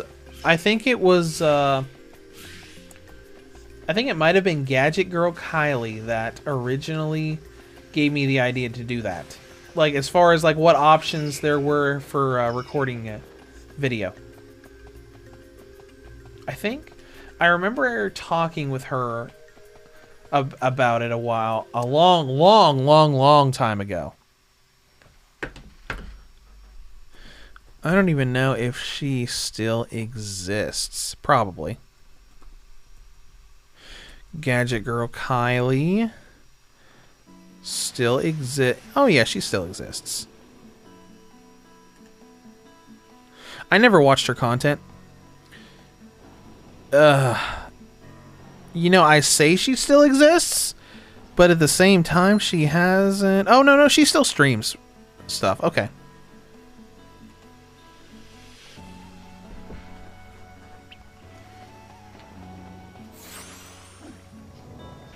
Slice, sucks that you can't play certain games. Yep, you can always hack your PlayStation TV to do that, but it sucks. The whole idea of Sony putting that in where people have the capability of making incompatible games was really stupid. It was just dumb. Surf Demons, she only does streaming now. I haven't watched her in a long time. Yep, I don't think I ever watched her, but I remember talking with her because she was one of the people in the Vita community I talked to like early on when I was making my reviews. And unlike the Nintendo community, back then a lot of those people actually worked with each other and helped each other. Because when I was first getting into Nintendo stuff, I talked to Nintendo Life, and they wouldn't give me any information because they didn't want to give anything to a potential future competitor. But most of the Vita content creators would work together and talk to you and give advice and stuff.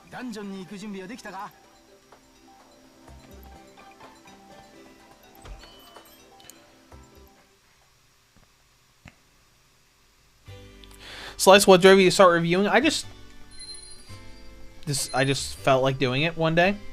Like, I just as a hobby, I just felt like, because well, what I did was on Game FAQs a while before.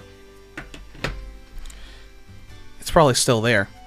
I submitted a review to Game FAQs for Dissidia 12 Duodecim for PSP, just for fun, just randomly. Like what this would be neat to do.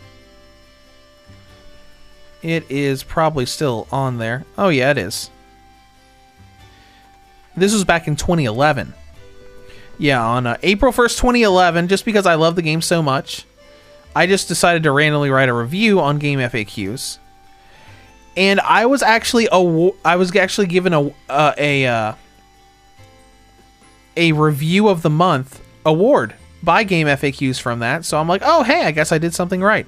Then a few years later, I just randomly decided to start writing. I wrote a review for The Amazing Spider-Man for Vita for fun, and it was just based off of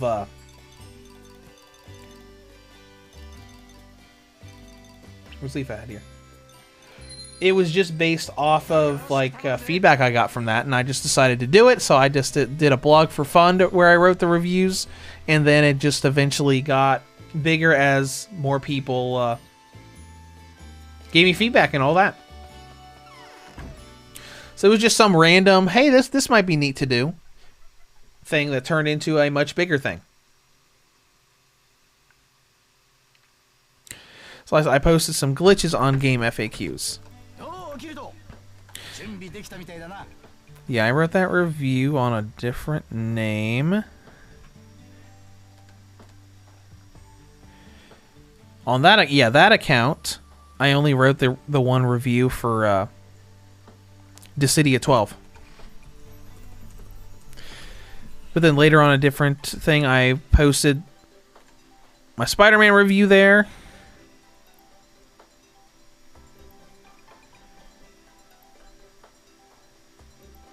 Where is that? Oh, right. It needs to be on the Vita page for it. Oh, yeah. Aside from a few frame rate issues, a great open world Spider-Man game. It's no longer an active member because I haven't done anything. The account's closed, but let's see. There are reviews on here for... Oh my gosh. Lunar Silver Star Story Touch for iOS. And then after that, Amazing Spider-Man for Vita, East Memories of Celceta for Vita, and the actual PS Vita Slim.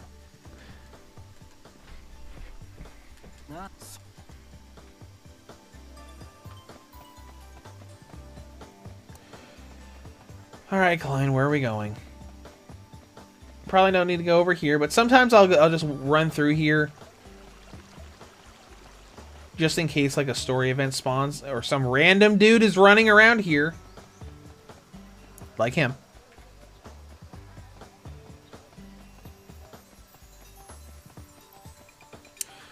Let's see. So if you look at Final Fantasy Adventure, I am the person who posted how to not take damage from poison. Are you an SAO fan? Somewhat. I'm not like a really big Sword Art Online fan. Like I liked the first season. I really like the games.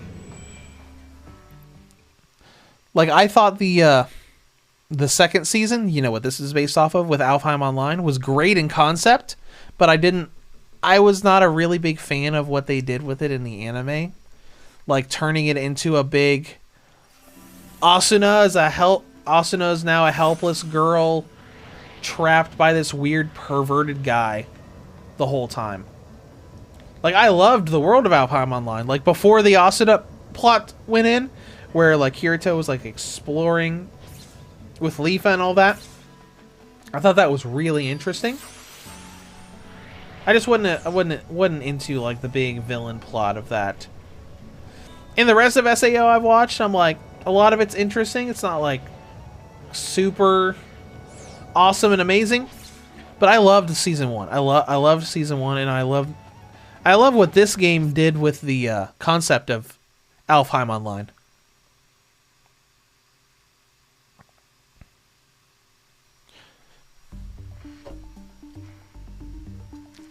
Because like I said earlier, before playing Fatal Bullet, I watched the Gun Gale Online part of the anime, which I thought was okay. It wasn't great, but it was still good. And I think I watched a little bit of the new stuff, but I didn't get terribly far.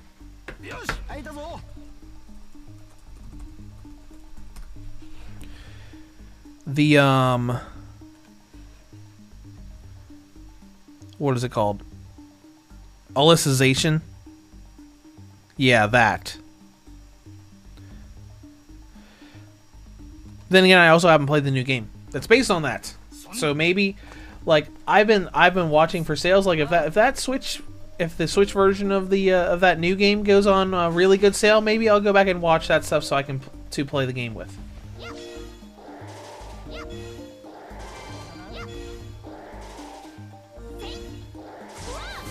And there he goes. Let's compare it with sword fighting.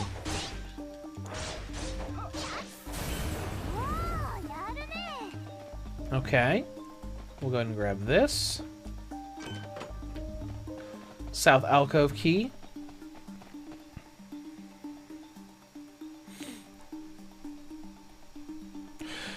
Slice said, I like the concept of them being stuck in a game. That is a good concept, and, you know, a concept that lots of people have used since then.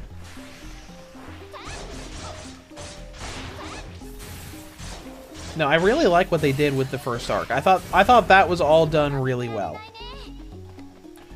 And everything they've done since then, I'm like, okay, that's a pretty neat concept. Parts of it are good, parts of it I like, parts of it are like, all right.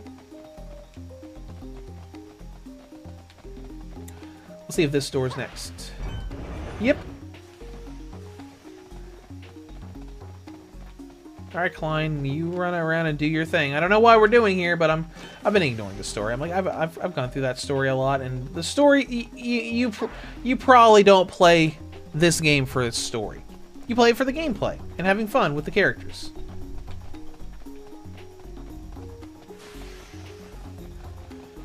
Because a lot of these Sword Art Online video games turned into, hey, the crew's together and doing their weird little slice of lifey thing, and all the random perverted stuff with Kirito and his harem in this new area, and you get to do all this fun stuff. Now, I think the story of the Excel World game was good, from what I remember of it. Because, I mean, Excel World was basically just this game, but Excel World thrown in as well. Which Excel World had already thrown stuff into its anime to say, oh, hey, by the way, this is literally the same world as Sword Art Online. Because Excel World had a little episode where they were like going through old study material that showed the Nerve Gear VR headset. Saying, oh yeah, by the way, this is the future of the Sword Art Online world.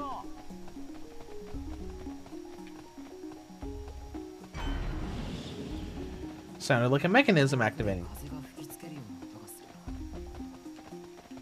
Okay, let's go find that mechanism.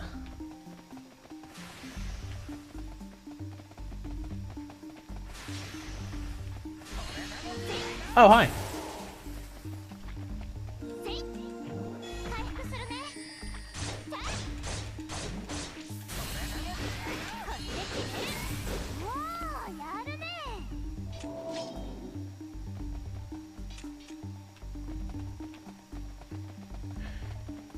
Alright, let's keep going here. It's an exit. That is the exit. Don't see anything else in here outside of these enemies.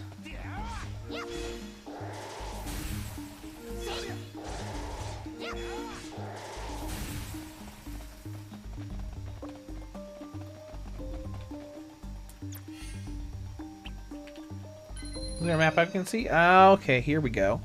We're going to want to go straight here. This is why I like having maps available. Ah, here we go.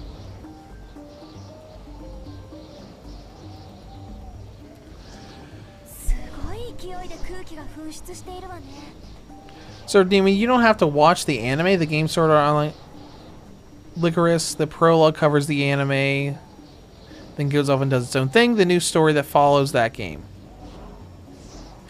Oh, okay. Yeah, that makes sense. I'm sure with me it's fine anyway, since I watched a little bit of that anime. Just I didn't get into a lot of it. Like, I was watching it episode by episode, and then suddenly I just wasn't.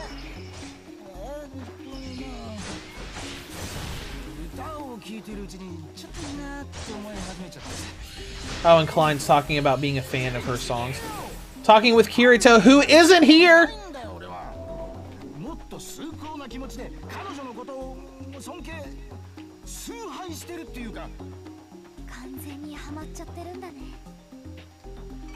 And talking to Asuna, who also isn't here. But I like that option where you can do that. Where they were probably like, let's give the players the ability to play as someone outside of Kirito for once. Except in major story scenes that need Kirito. Boss time? Alright, let's go get the boss. So it's living in Japan. When I hear subs, sometimes it makes me laugh because it's way over the top. Yeah, yeah, I could see that. Hold on. Let's switch to magic. So we can just spam this guy with wind magic from afar. Oh, hello.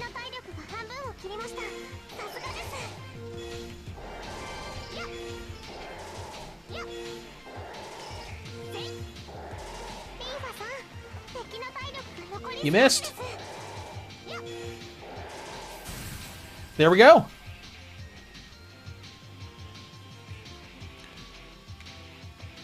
See, pretty simple.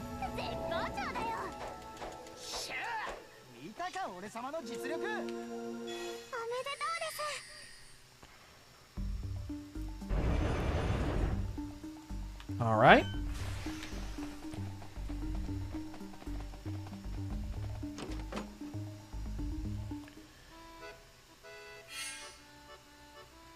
It's flour. Alright, we got a flower. Good job, Klein. Good job.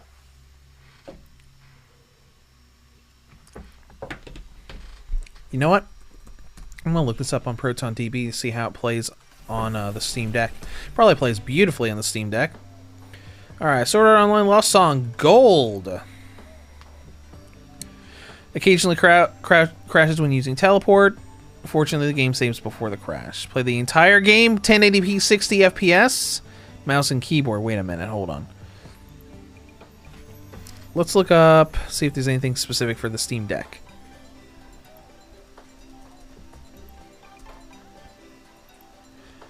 It plays well and suits the deck if you can handle the lack of controller prompts and the occasional crash twice in 12 hours. Okay.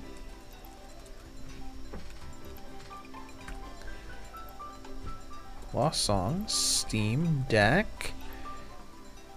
Ah, here we go. Sword Art Online Lost Song on Steam Deck. 8 minutes. Ooh, that looks nice. They're in the desert area, running 60 FPS, flying around. Nice. They're playing as Kirito. Don't know why why they would want to do that.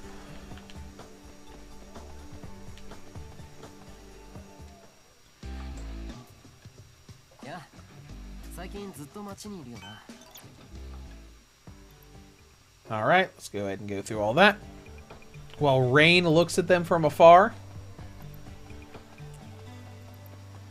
Slice, I want to get a Steam Deck waiting on a sale. Yeah.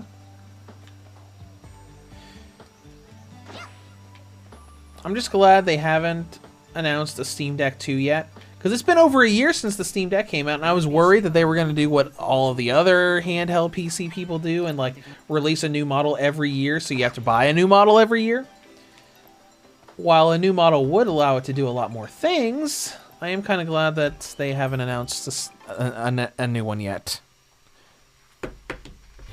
Slice Kirito is generic. He's the living version of Walmart Great Value if it was a person. Yeah, I think that's kind of why a lot of people like playing as other characters. Alright, now Saki and Alicia from the anime can now join your party. That's cool.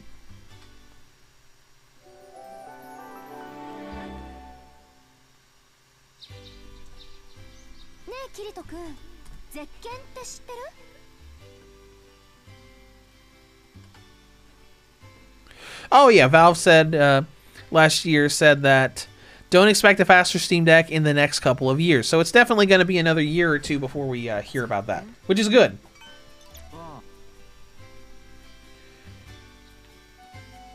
Alright, now we can edit our party again if we wanted to. Remove Klein. We have Alicia and Sakuya now. Sakuya is wind like Leafa, right?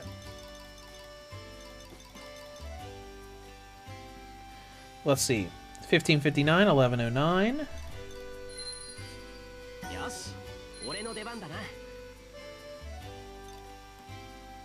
So, level 121, level 135. So we can see what skills she has, even though I'm not a really big fan of her. Really? Basically the same as Leafa. We can run around her for the sake of running around as a new character. Okay, they're freaking out over people that are showing up. Because there is a big, like, little idol subplot here. Because Seven is kind of like an idol and, you know, all the very cliche, oh my gosh, I'm a big fan of this idol and all that.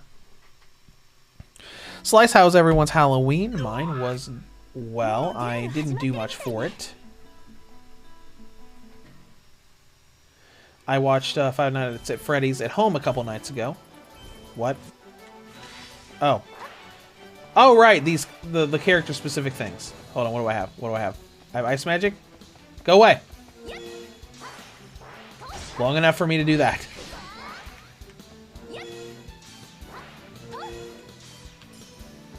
Okay. Yeah, these duels happen every once in a while in the story, where you have to play as a specific character. And I'm not gonna lie, the Kirito one that we had to do later on in the story wasn't terribly easy for me because I didn't use him at all, so he wasn't leveled up or anything.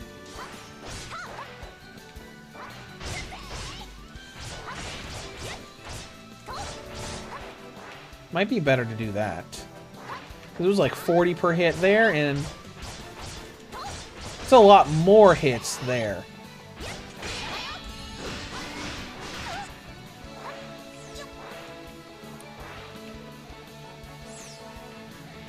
A little more fidgety on the frame rate, too. Hold on. I need to... there we go. Now I can actually see her health.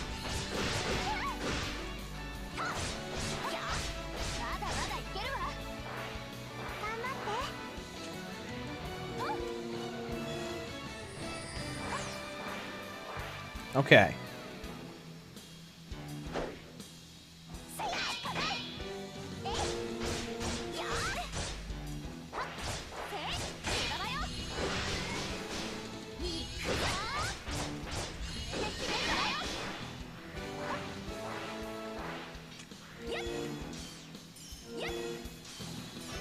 Oh, actually, that's a decent amount. We might stick to magic then. We'll just have to wait for it to go back up.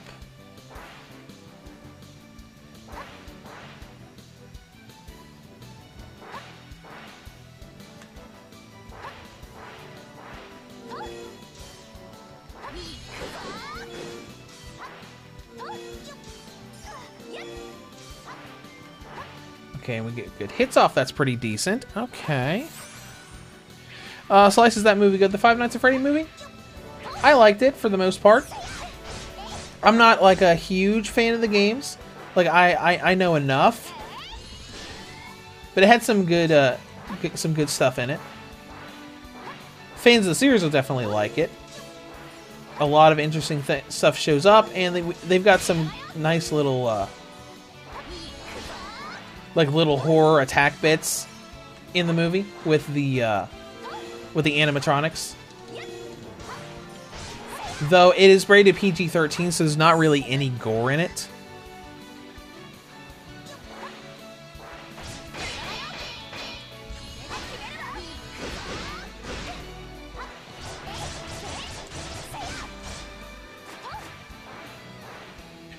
Oh boy. Alright, alright, alright.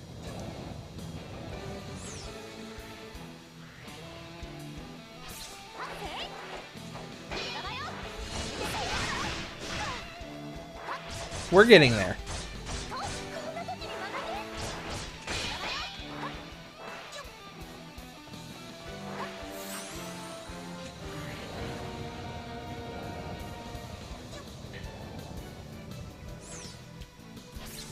Let's go ahead and drop down here.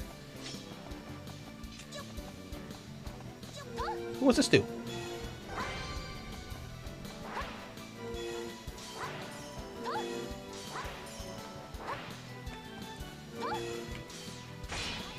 You know, this is a difficulty spike where the opponent actually blocks and dodges.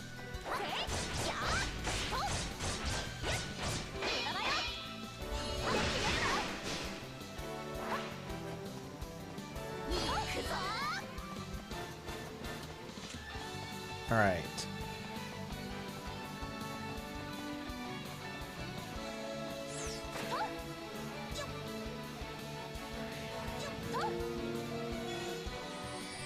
There we go. We're almost halfway there. Which isn't saying much because we've been fighting these people for a while.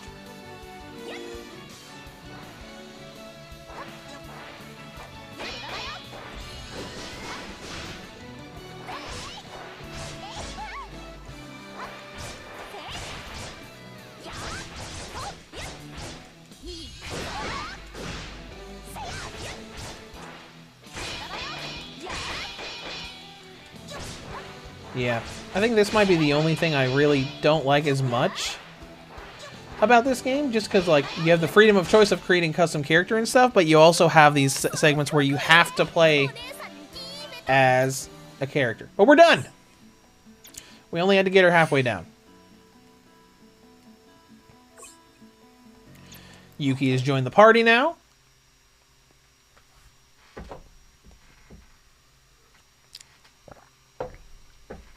Surf Demon Valves have said there won't be a Steam Deck for a number of years. They want it to be a big upgrade. And that's good. They don't want to do what... They don't want to do what Gamepad Digital does. Like, literally, every time they make a new system, they immediately have another one. Like, they'll have their Indiegogo campaign for their stuff, and then literally a week later, they'll launch a new campaign for their next handheld. They release, like, they probably release 4 handhelds a year. And that is, that's a little tiring.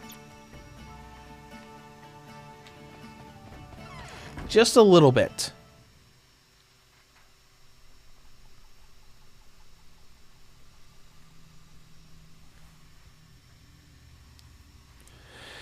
Surf Demon, isn't Aya Neo the same? I think so. I think they do that every year.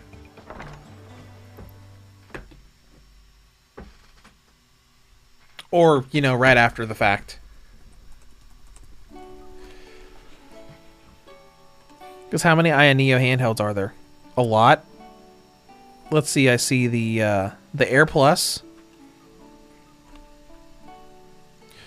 73, 68.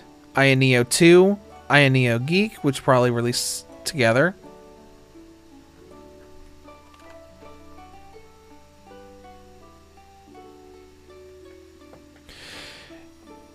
Pocket Air. Yep. They release a lot of stuff. Yeah, I feel like that's the problem with all of that. Still nothing? Okay. It's like, okay, you buy one and then like right afterwards, oh, by the way, we're making the next one.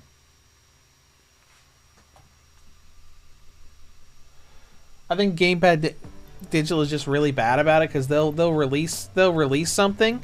And then immediately I'm like, oh, by the way, hey, the GPD Win Max 2 just came out. By the way, the GPD Win 4 Indiegogo campaign is starting tomorrow.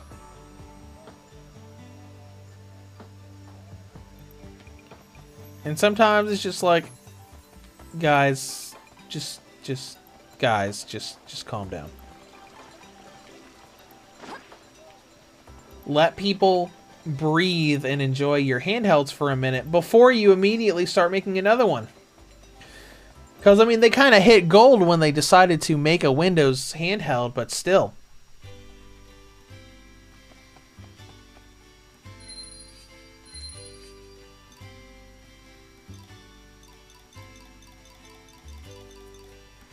Yeah, there's like 14 or 15 different playable characters now.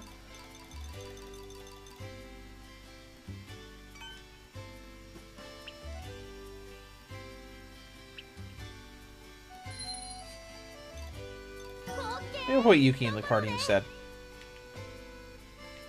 She looks nice. Well, we continue, and I'm going to be so sad if we get through this entire stream before we unlock the ability to make a custom character. Do I have a quest that we do? Defeat Lizardmen. We can at least try to leave.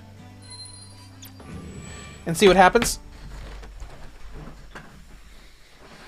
Because one thing this game doesn't do, it doesn't make it like super obvious apparent where you need to go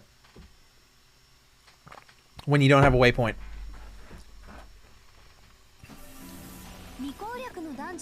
No waypoint here either. Alright, northwest is going to be right. Let's see what kind of wings she has. Oh, the black wings. She's a Spriggan, like Kirito. Oh, never mind. There's our What magic do you have? Okay. No healing magic makes me a little bit worried, but okay. Surf Demon, I think Lenovo have one coming out as well. I think I do remember seeing an ad for the Lenovo one. And Logitech made a streaming handheld. Republic of Gamers made the Ally. Lots of people are jumping on that. And that's not good for people who want to, like, you know, play and test this stuff.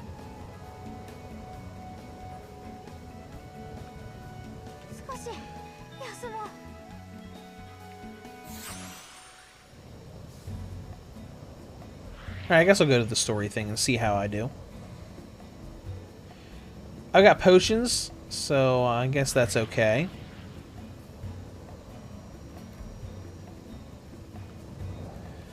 What are these? Are these kobolds or lizard men? These are lizard men. Hi!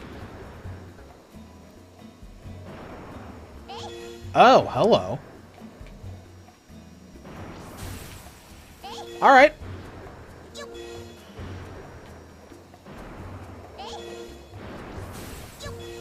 This is interesting. And he's like jumping and trying to hit Yuki, but he can't.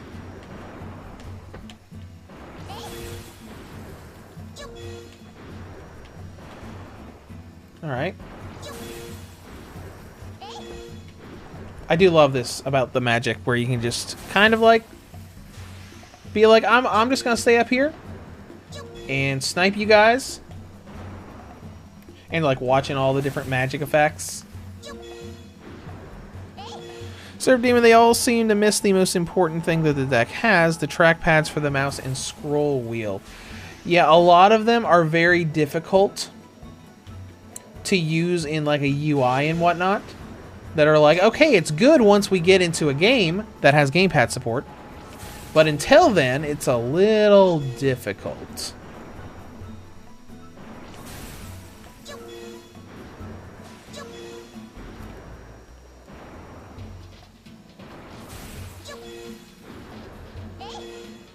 Okay. We'll check on our progress here because we're about out of mana.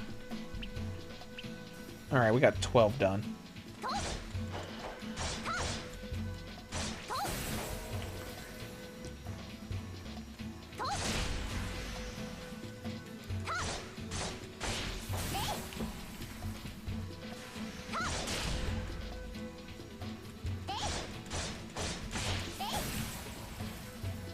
All right.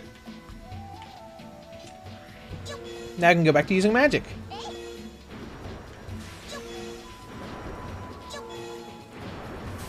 It should have been like, what, 3, 4, 5, 6, give or take.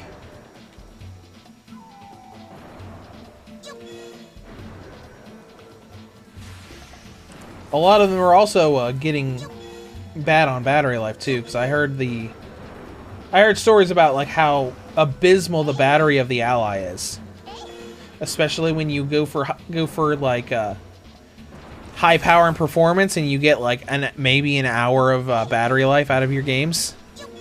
It's like, it plays great. I'm like, yeah, but you can't play it at all. Because I mean, some people even think like 2 hours is not very much battery life in games on the Steam Deck. Well, some games get a lot of battery life, and some games don't.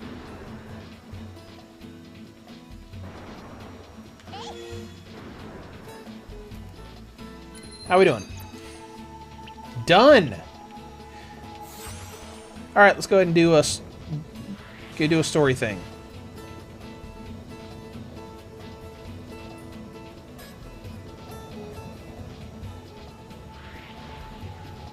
Maybe on this island up here? No. Must be in that cave.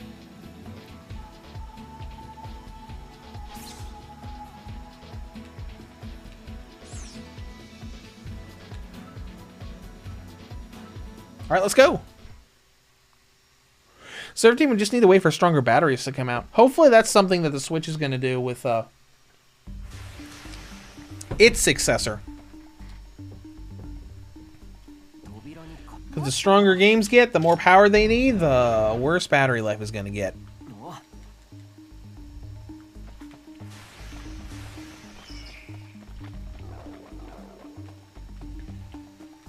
Let's see what we got here.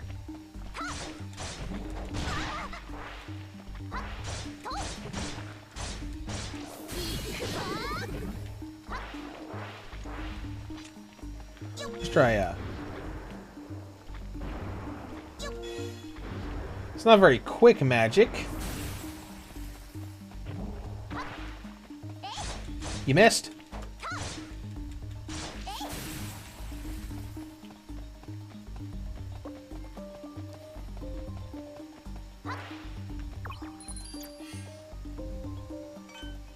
Healing potion. Since Yuki doesn't have any healing spells, it doesn't look like. Nope. Get his skills. Nope, no healings. Oh, we have a Sling Stone, so we got a little bit of extra stuff we can do. Resist Dark, Enhance Dark, okay. We'll see what Sling Stone looks like. It's probably just like a stone that you throw.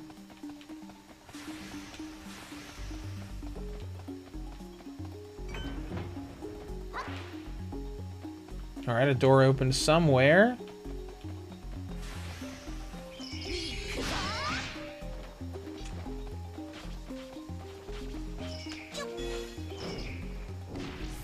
Yep, just throwing stones. And instantly killing these guys. Okay. Almost.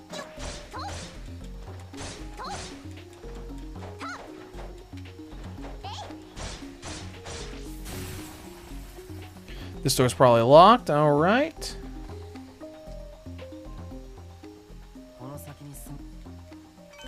Oh. I mean, there's a boss here. Cool. I'm gonna throw rocks at him. Oh, it's a dragon. I always love seeing dragons.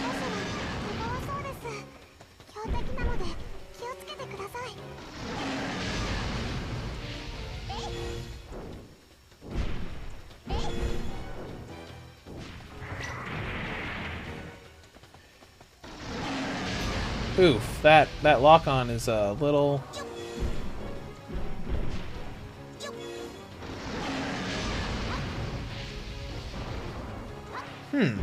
Okay.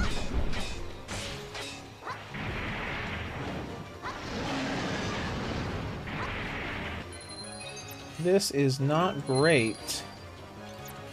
Do you have any better... No, your attack's really good. 130? Leafa's thing was at like 70.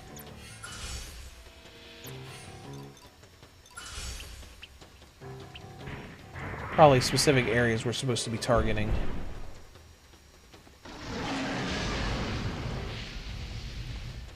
See if we can target the head with magic.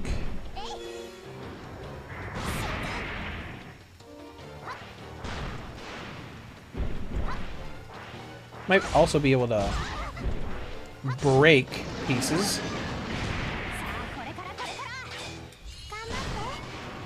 Did a lot more damage to the tail.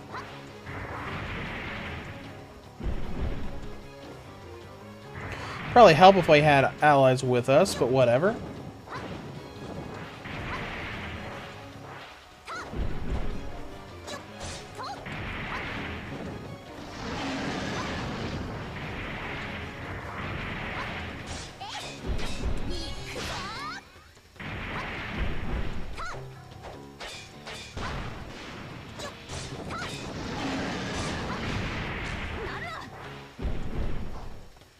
Yeah, let's undo that real quick.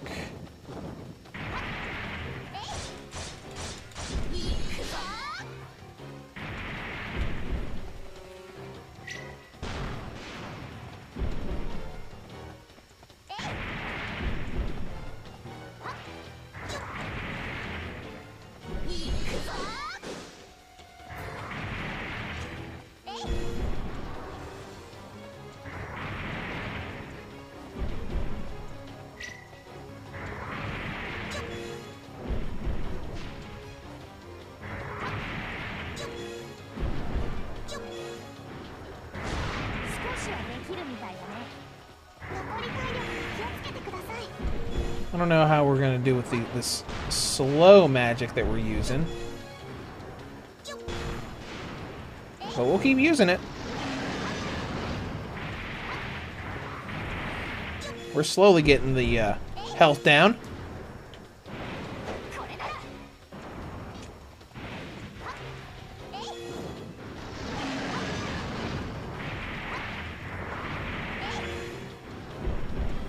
Let's see, when that hits, it does 90. I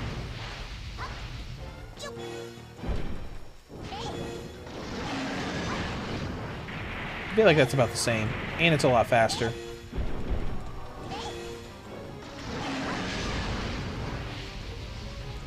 This might take a minute.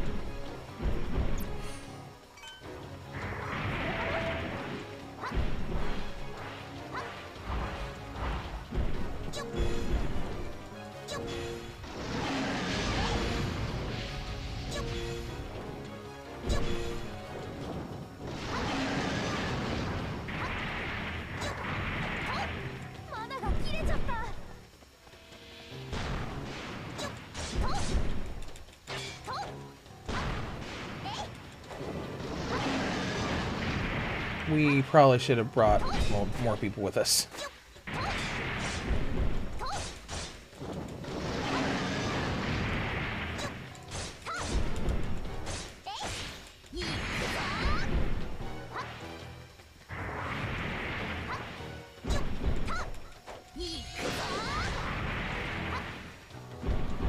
All right, one bar down.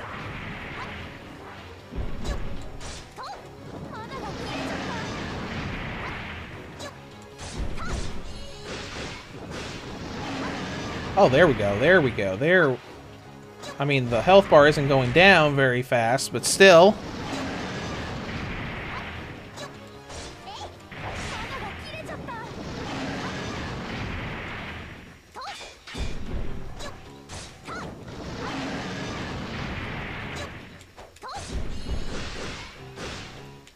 Okay, there we go. There we go. Oh, now he's mad.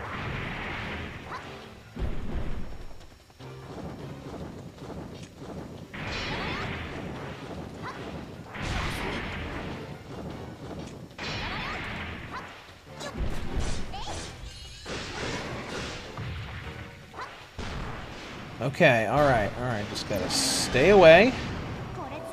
Heal up a little bit. We'll eventually get through this.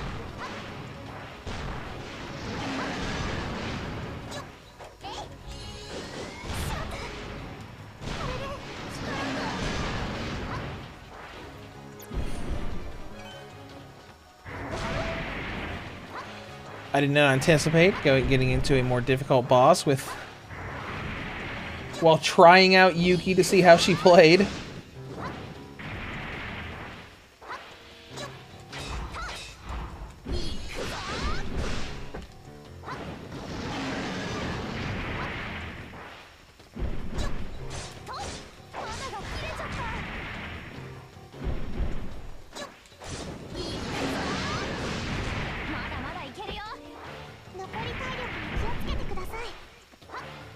Thank you for telling me that my health was low.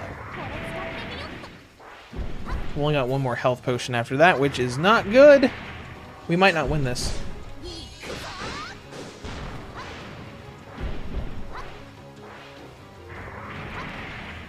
But we'll try.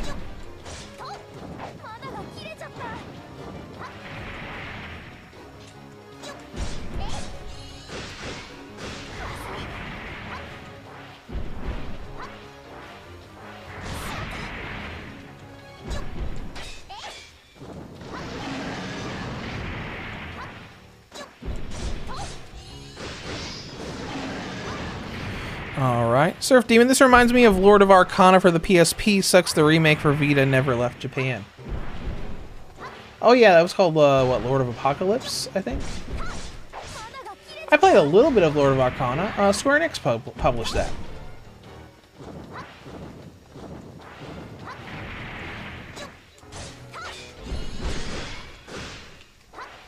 Alright, we're about halfway done now.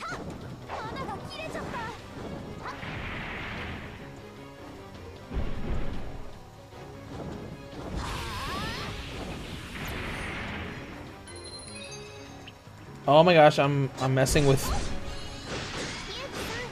touchscreen stuff. You brought the enemy to have health. Good job. Thank you.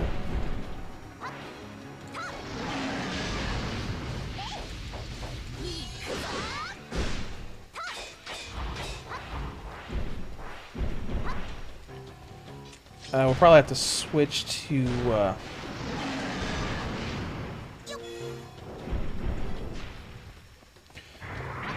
magic while he's all mad.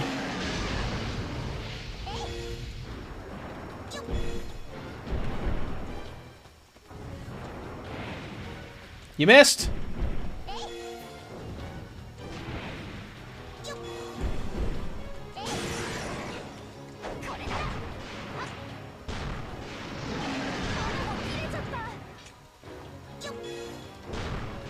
Alright, now we're good.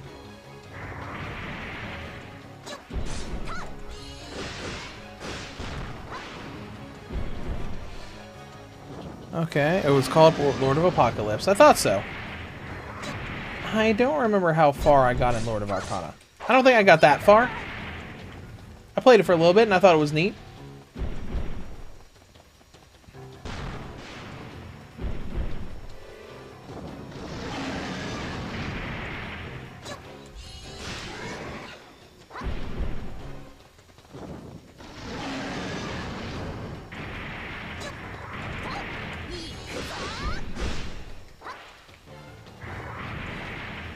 All right.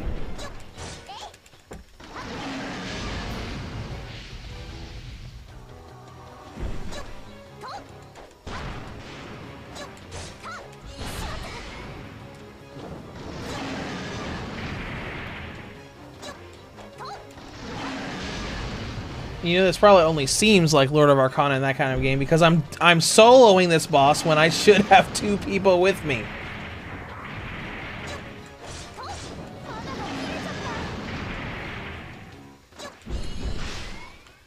Ooh, nice. 514.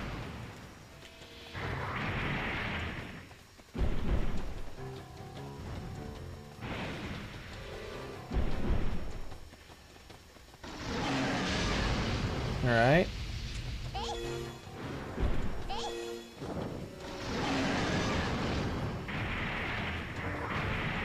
Let's see what we got here. HP and MP. Okay. That sounds like fun.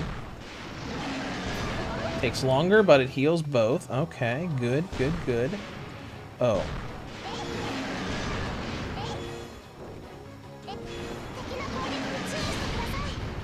Oh!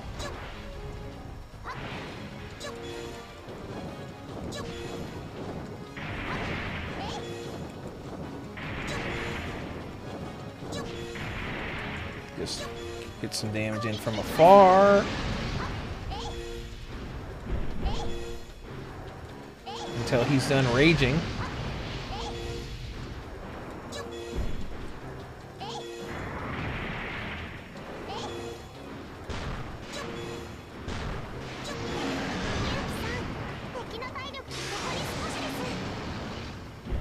Are you done yet?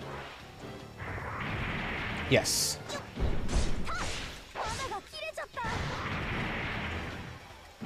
Whoops. Got a little dazed there.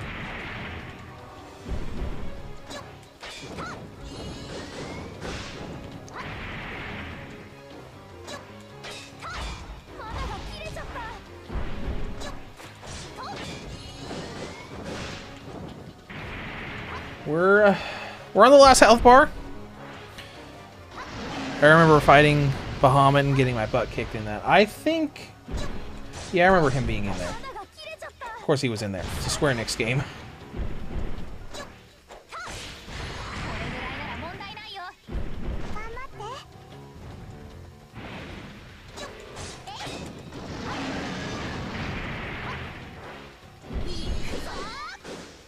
Whoops! I thought that was magic.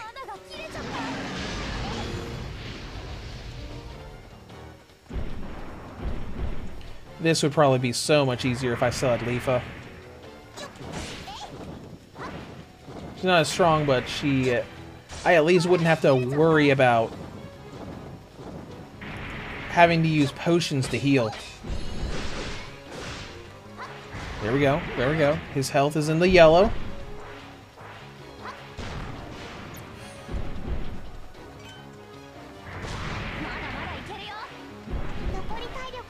I can fight like this for hours. Please don't. I would appreciate not fighting like this for hours.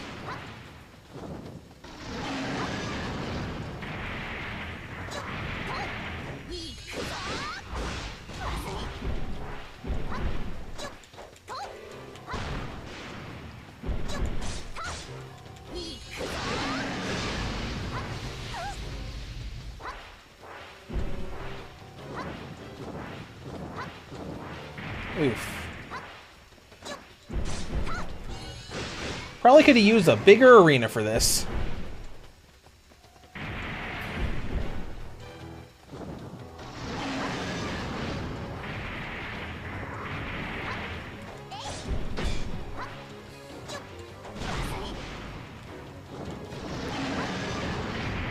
Oh, hey, I was standing on top of his head there for a second. Alright.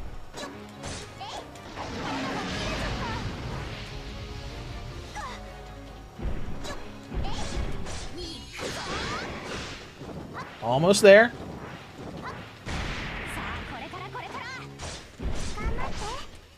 There we go, we got him. After way too long.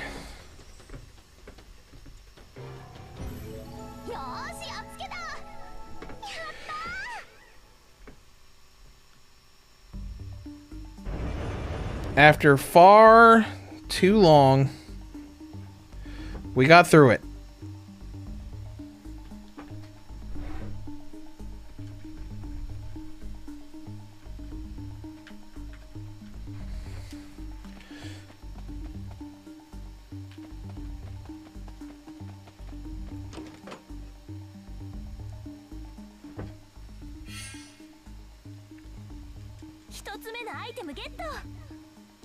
Certainly made that much harder than necessary. Yes, I did. Because I was like, I'll just go through this game solo. It'll be fine. And then it's like, yeah, I should probably not have done this solo. But whatever.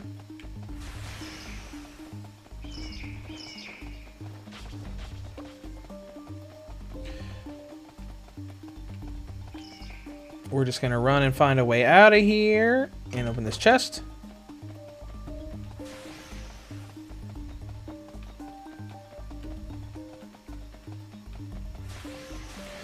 I probably dealt with the same problem on a previous run I've done of this game, where I've done things solo and then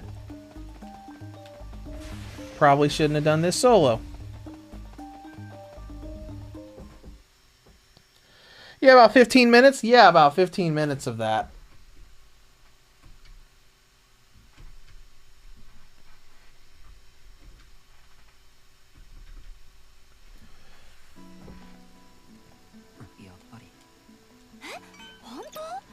Someone's following us. Oh, no.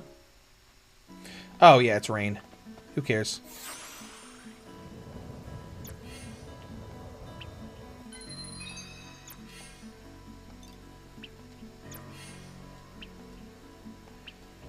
Turn to your...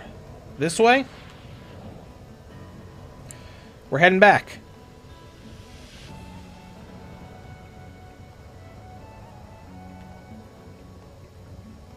I think that's it over there.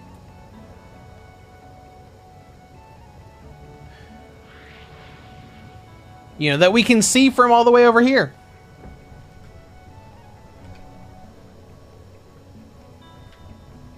In a Vita game.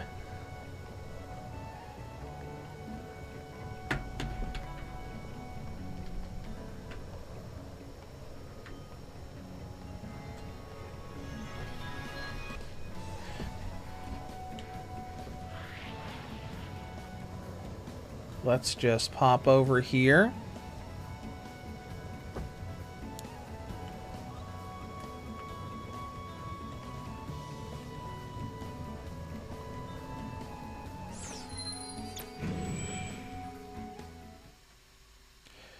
and go back to town.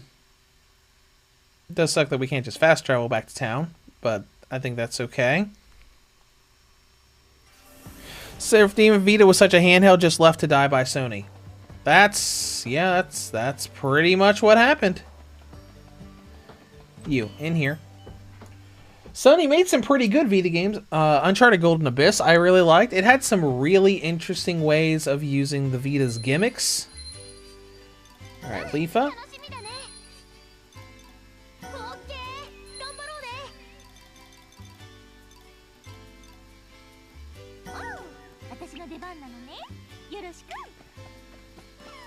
There we go.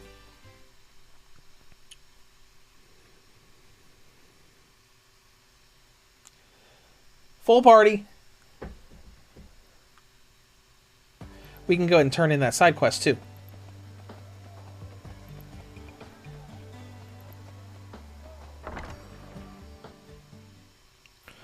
Surf Demon, I did like the Uncharted card game. Yep.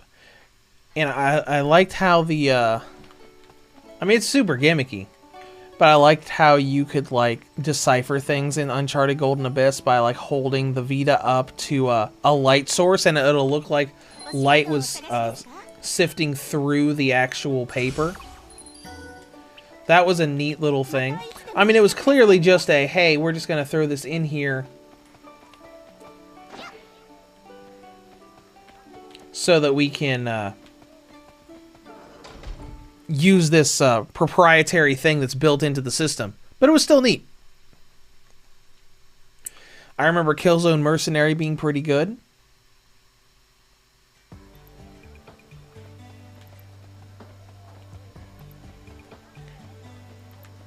Oh, we'll go ahead and identify those weapons just in case Leafa can get a little stronger with a weapon.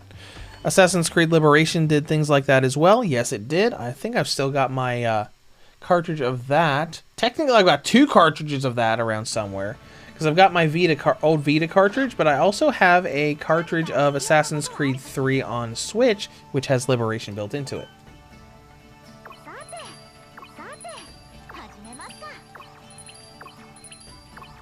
We'll just identify all this stuff. See if there's anything new that we can get for you.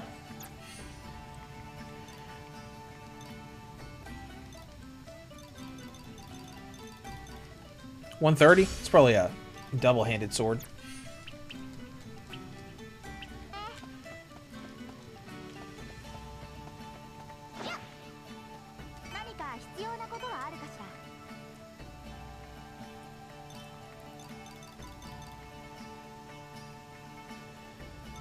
Alright, one-handed sword. Seeker sword.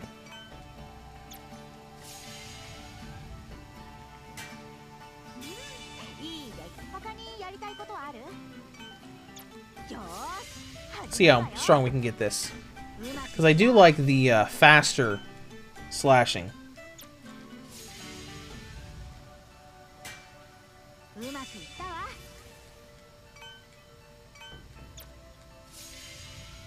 We can do a little bit more here. Sorcerers, did you ever play Sorcery Saga? Let me take a look at it. I don't recognize then. Yes, I did. Curse of the Great Curry God. I remember that. As soon as I saw the key art, I'm like, oh, I remember that now. Yeah, that was a what do you call it? I don't remember what the dungeon style is called. Where you go through yeah, you go through the dungeon and like your progress resets when you try it again. There was also a Toho game like that.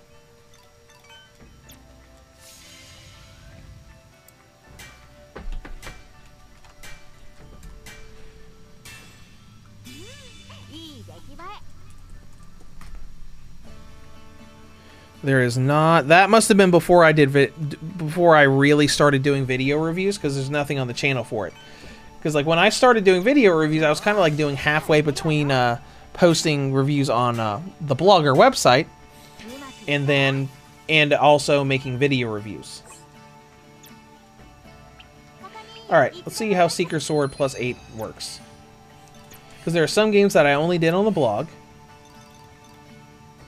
91 to 104, 130. You know what? That's fine. It'll be faster.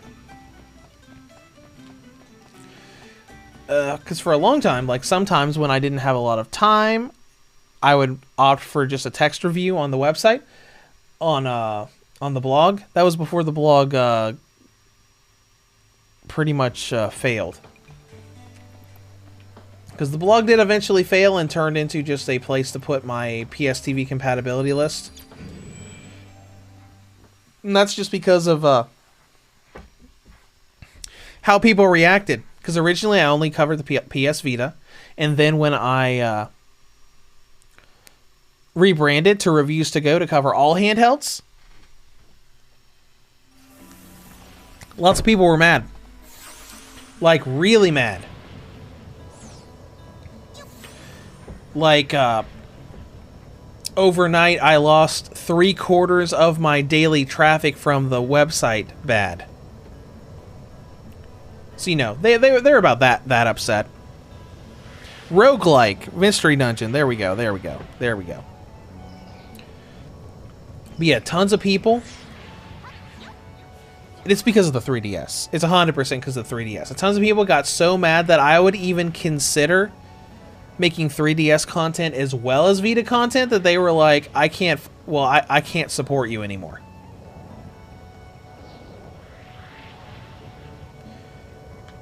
Alright, where is it? It's not down here, which means it must be up here.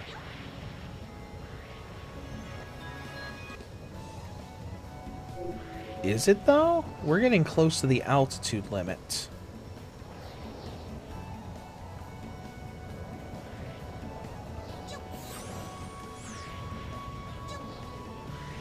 Let's explore around here real quick.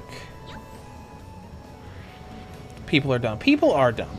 But yeah, like, I remember I had a bunch of people, like, when I rebranded, I had a bunch of comments on YouTube, on social media, that were just like, I can no longer support you, and then, within a week, the daily traffic I was getting on my blog had easily got cut, and it was only about 25% of what it was. And that's kind of when I just moved over to just doing YouTube. Because I thought, like, because it went down and it just did not get better.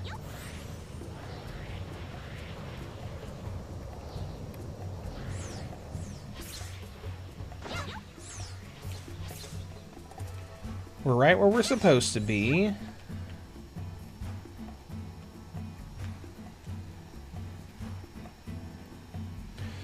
But I don't think I can get up on here.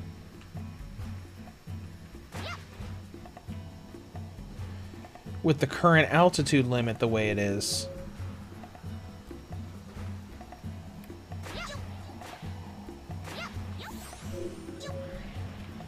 No, I can't.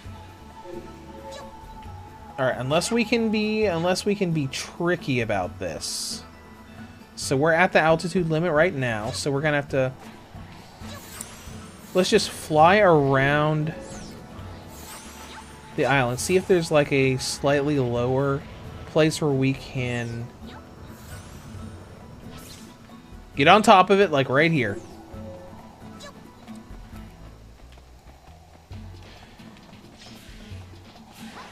Well, there we go. Now let's explore around here until we can... We just can't fly here because we're above the altitude limit. Yeah, people are dumb. There's actually a funny story about that too, because like the 3DS and Vita communities were like out for blood against each other. At least the 3DS community was, because I remember. So Resident Evil Revelations 2 got ported to the PlayStation Vita because of that big thing that Sony did for a while. I don't remember what the initiative was called. But they were trying to get more Japanese and just more bigger games onto the Vita.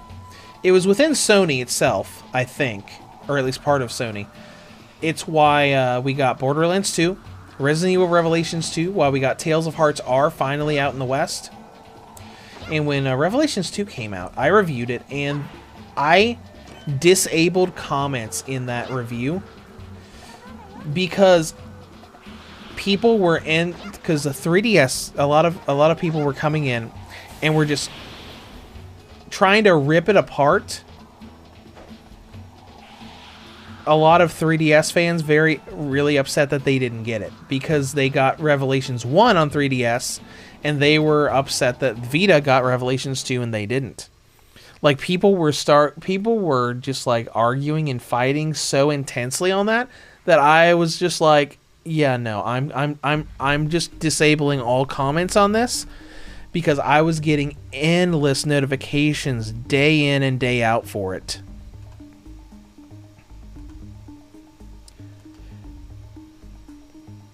It was just happening so much that I was just like, nope. Nope. I'm not even gonna go there. Even though the Revelations 2 port on Vita wasn't that great. But still.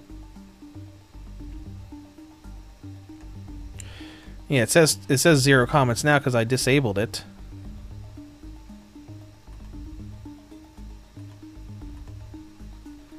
But it got pretty bad.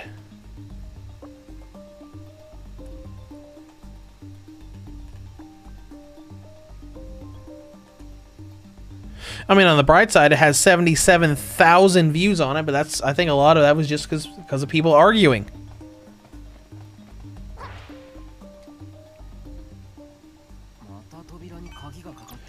Alright, so we got up to this altitude place. So let's see how things go in here with a full party instead of not a full party.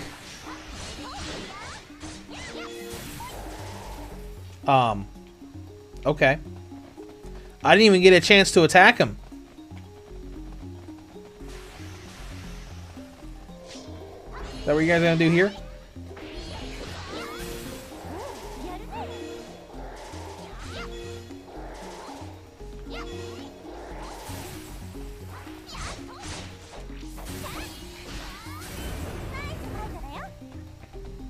Alright then. Okay.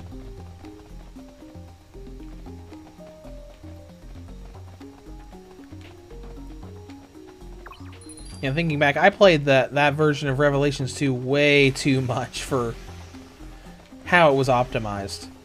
Because it didn't look that great. And it was pretty choppy. Like, you had to make it look good, you basically had to lower the brightness down really low, so most of the graphical hiccups were hidden.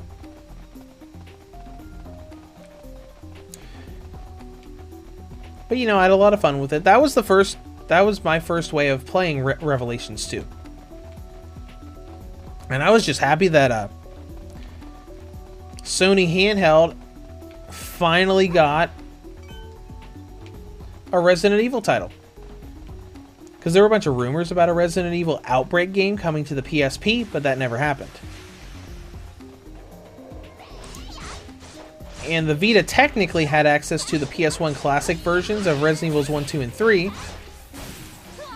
But Capcom never developed a Resident Evil title for any of Sony's handhelds. I think Revelations 2 was just ported just because Sony made it happen. Because of whatever that initiative was. I think Gio Corsi from Sony was a part of that. Which was just a method of, we need to get more games onto the Vita. So we're gonna have you put these games on the Vita. I don't know if Capcom was even involved in that.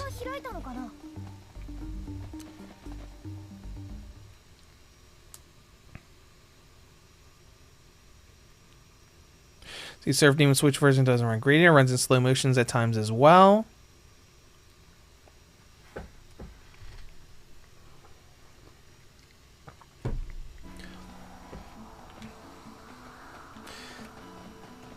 I think the only main issue I had with Revelations 2 on Vita was that final boss.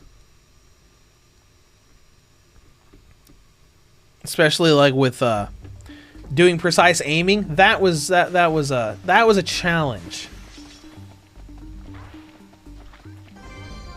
That was a challenge, but doable. I played, oh my gosh, I played what was it called? Was it called Raid Mode? The little multiplayer thing where you could go through daily missions and everything. I played that so much on the Vita, even though it was not optimized well. Let's see, we got another lever here. Maybe that was this door? No?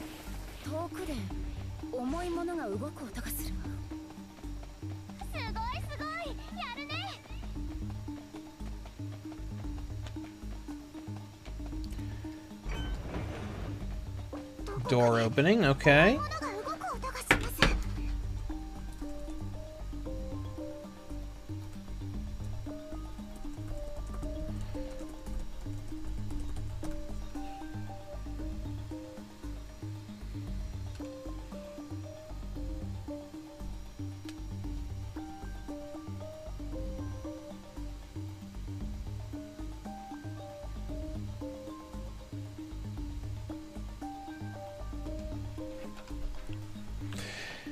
And I'm starting to think that character creation in this was a bit farther along in the story, so we might not actually get that today on the stream.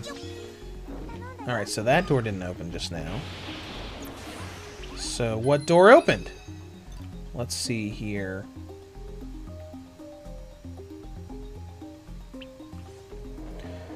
The other side. Let's keep going this way.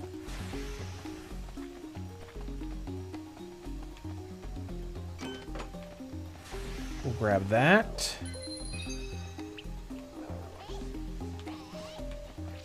That's the exit. So maybe something this way.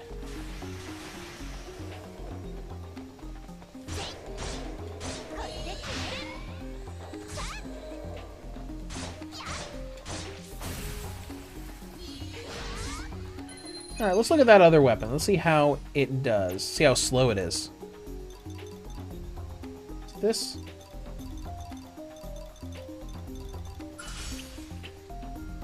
Isn't that the weapon that... Oh, it's not slow at all.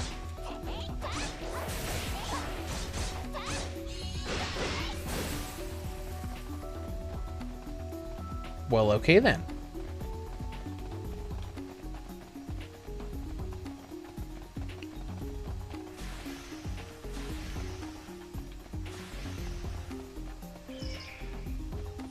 Alright, Google said it unlocks after you defeat the first boss. I think it's... Yeah, that makes sense. Like, after you clear the first world, I think. Which is probably a ways away still. Door won't budge. Alright, well, fine, door.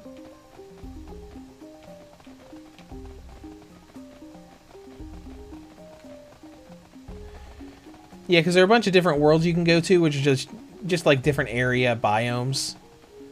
Like this one's like the, you know, the green meadow area. There's a desert area. There's an ice area. This door won't budge.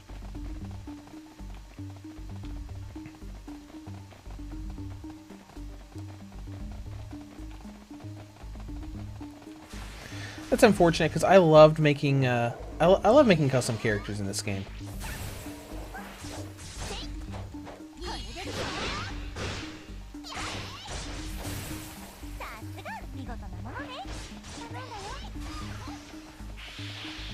Okay, let's look around for... There's probably another switch or something we can hit, like... Nope, that one's already been pulled. So is that one. That's the exit. Alright, let's pull up the map. Alright, this area to the left we've already been in. We can go look again, though.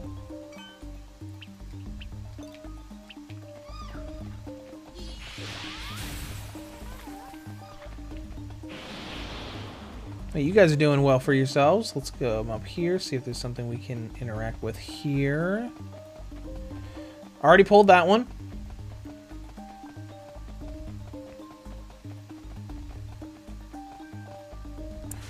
That door's still blocked.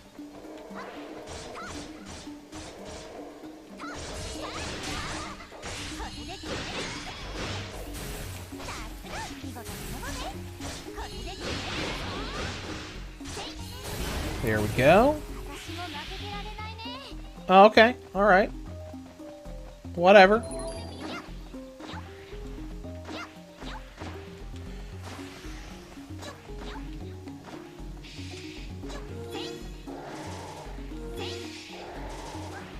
Don't know what this guy's deal is.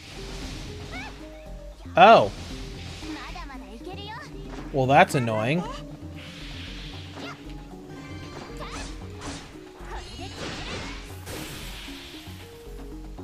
Okay, alright. Not too strong, though.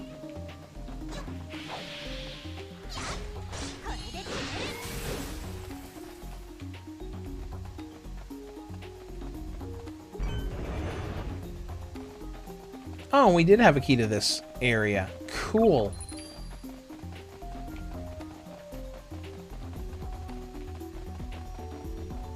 Let's come up here.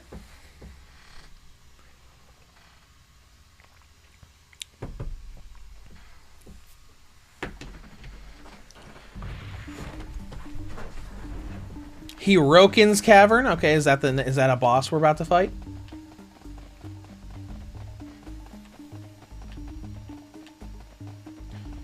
Not really anything else here, so this is... Oh, these guys are here. Okay.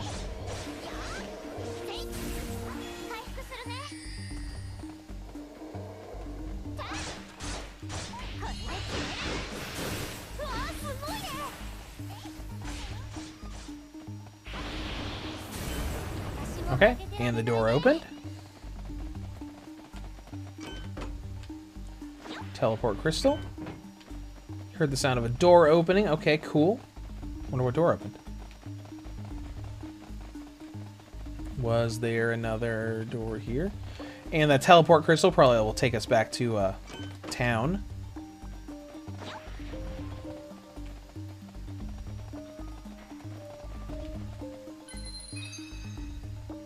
There's only one path here, which means that door opening must have been somewhere else in the dungeon. So go back down here.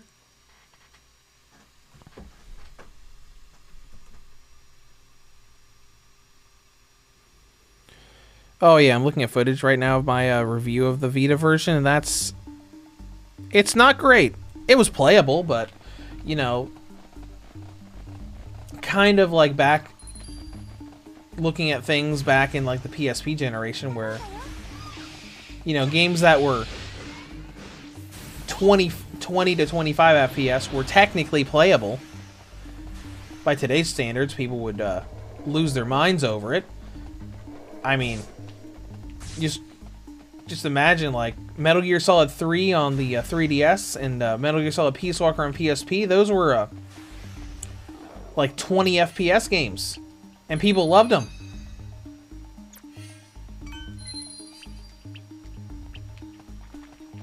But nowadays, if you ported a game over to Switch and it ran at 20 FPS, people would call it horrible.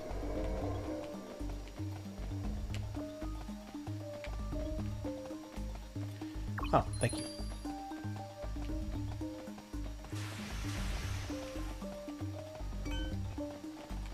Door won't budge. Okay, what door opened then?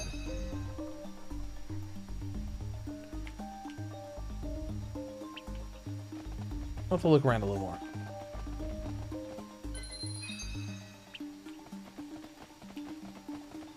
This door, maybe?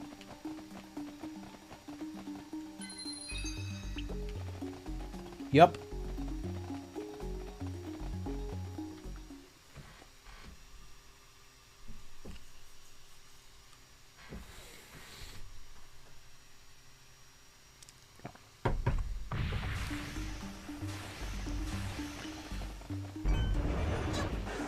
Door opens. We got some new looking enemies.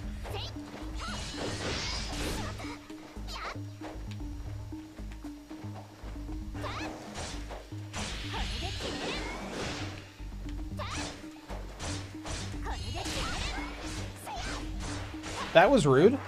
Alright, we'll just, Ooh, gargoyles. Okay, alright.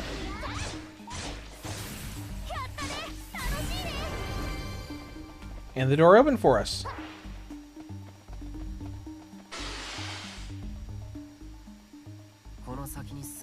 I remember this. The three-headed snake thing.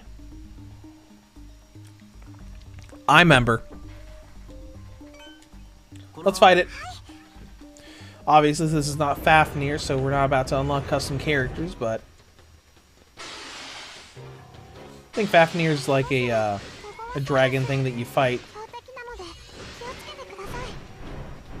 out in the sky and stuff. Okay. Hey, look at that. That health thing's moving. We'll just stand back here and snipe them from a distance with magic.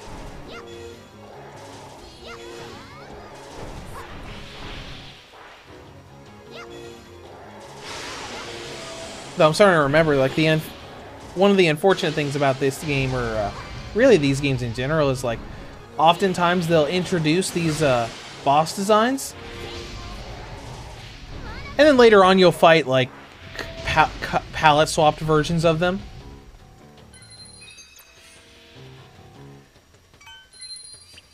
Alright, let's use the touchscreen real quick and just tap on this right here to power everybody up a little bit. See, we're almost halfway done.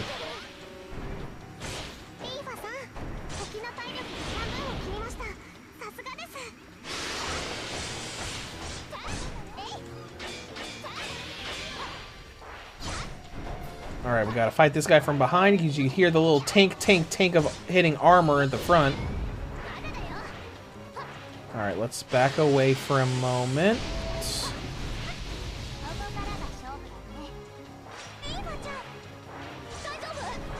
Hold on. We're fine. We're fine. We're gonna heal real quick. Heal a couple times real quick. Heal 3 times real quick.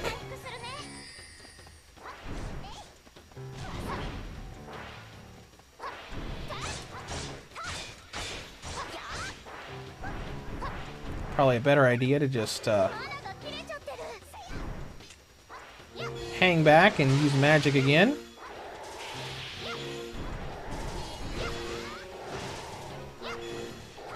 You know, in some of these busier fights, we are seeing a lot of frame drops, but I'm still having quite a bit of fun with it.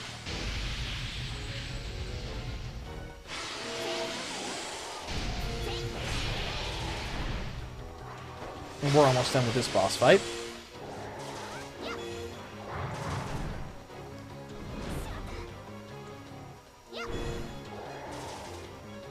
I haven't even had to worry about anybody else's health.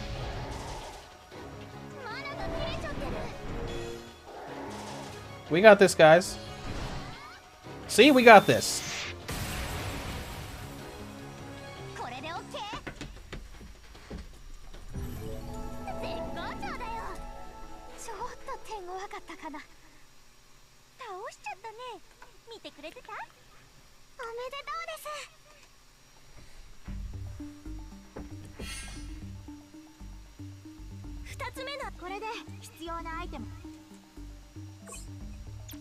Alright, we got the wind crystal.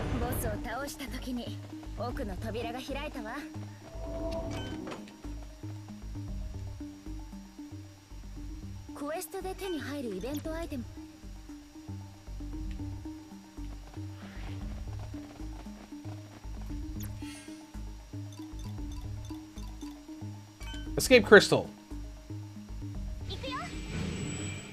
And we're out of here. We'll get this thing up and running.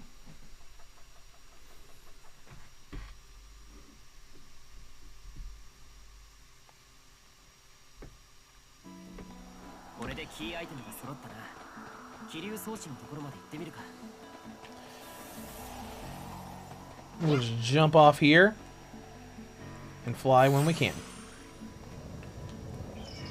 It's that big thing on the ground over there, I believe.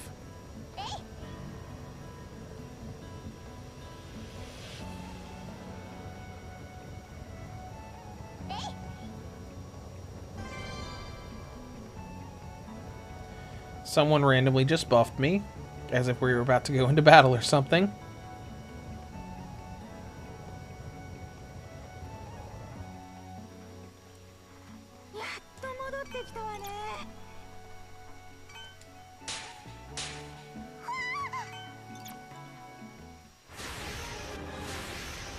Oh no!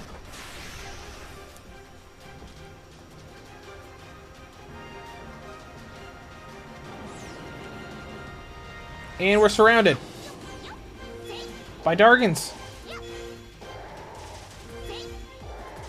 3, 4, 5.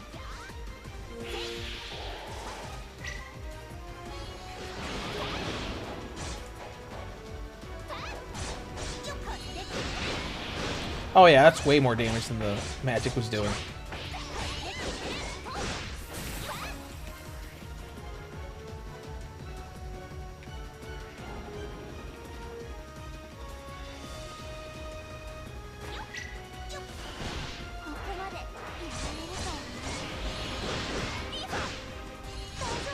Man, this is gonna be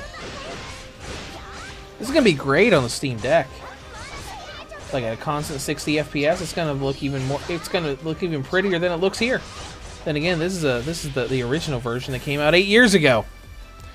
It was ported to Steam like 2 years ago, 2 or 3 years ago, something like that. And it's only $20. Only 20 monies. I might do that for a Steam Deck performance review sometime. Or performance video.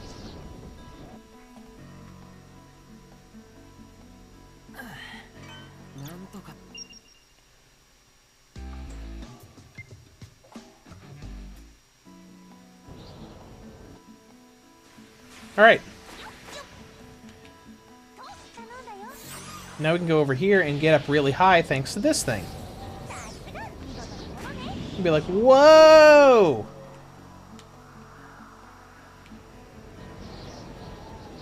Or epically fail.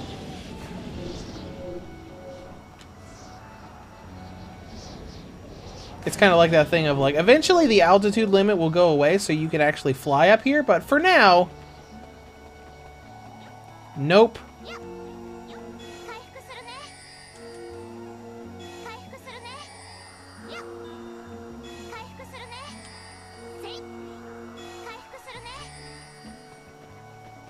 Then you can just, explore up here.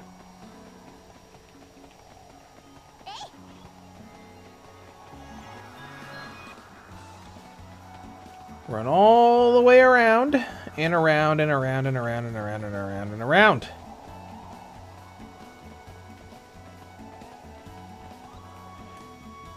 Oh, and we have this big dungeon thing up here.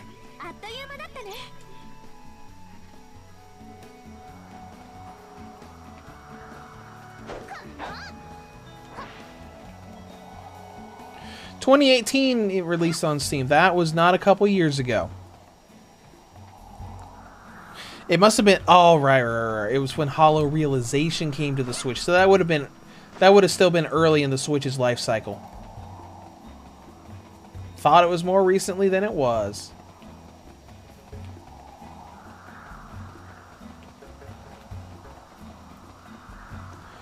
Warning, altitude limit, we know.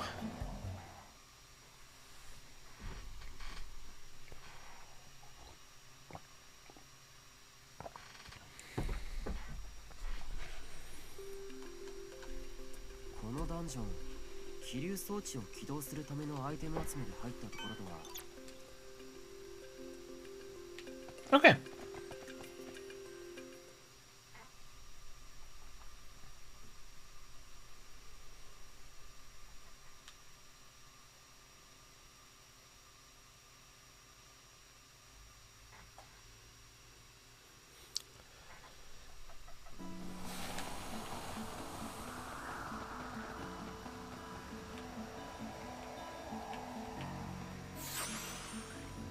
Alright, let's head back to town.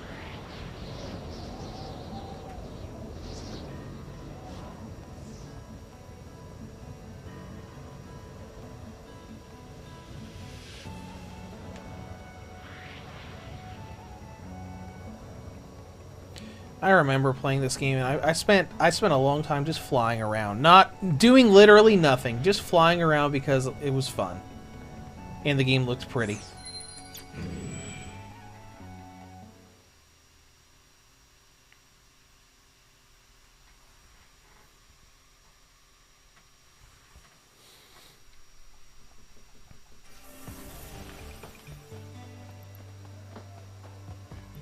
Let's go ahead and run right in here.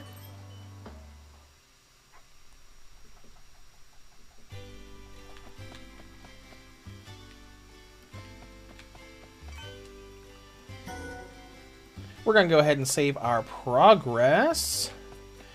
And we're going to close out here. We've been playing this game for over 3 hours, so I think that's about it what we can do here. Oh, let's see, Ben, I remember when you pre-ordered this on PS4, you got RE Hollow Fragment for free. I remember that! Yeah, when they the port of Hollow Fragment over to PS4.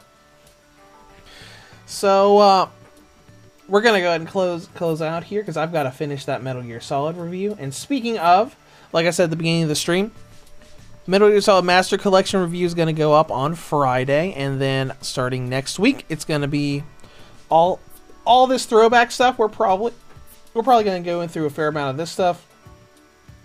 Just little throwback reviews, talking about them from the perspective of the Vita, and, you know, why they're important either to the Vita's life cycle or to me, like, or to, like, what it was when I was going through it back then. So we'll probably do Marvel vs. Capcom 3. We'll probably do, we might do Need for Speed Most Wanted and a few other things.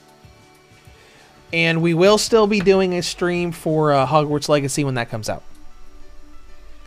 But outside of that, I'm going to go ahead and I'm going to put up my actual my dedicated video I made for the 10th anniversary. It's like 2 minutes long here in just a few minutes, and I'm gonna throw up my new banner and icon, and we'll go from there. So thanks for joining the stream. I hope you guys had fun. I had fun, and I will see you around.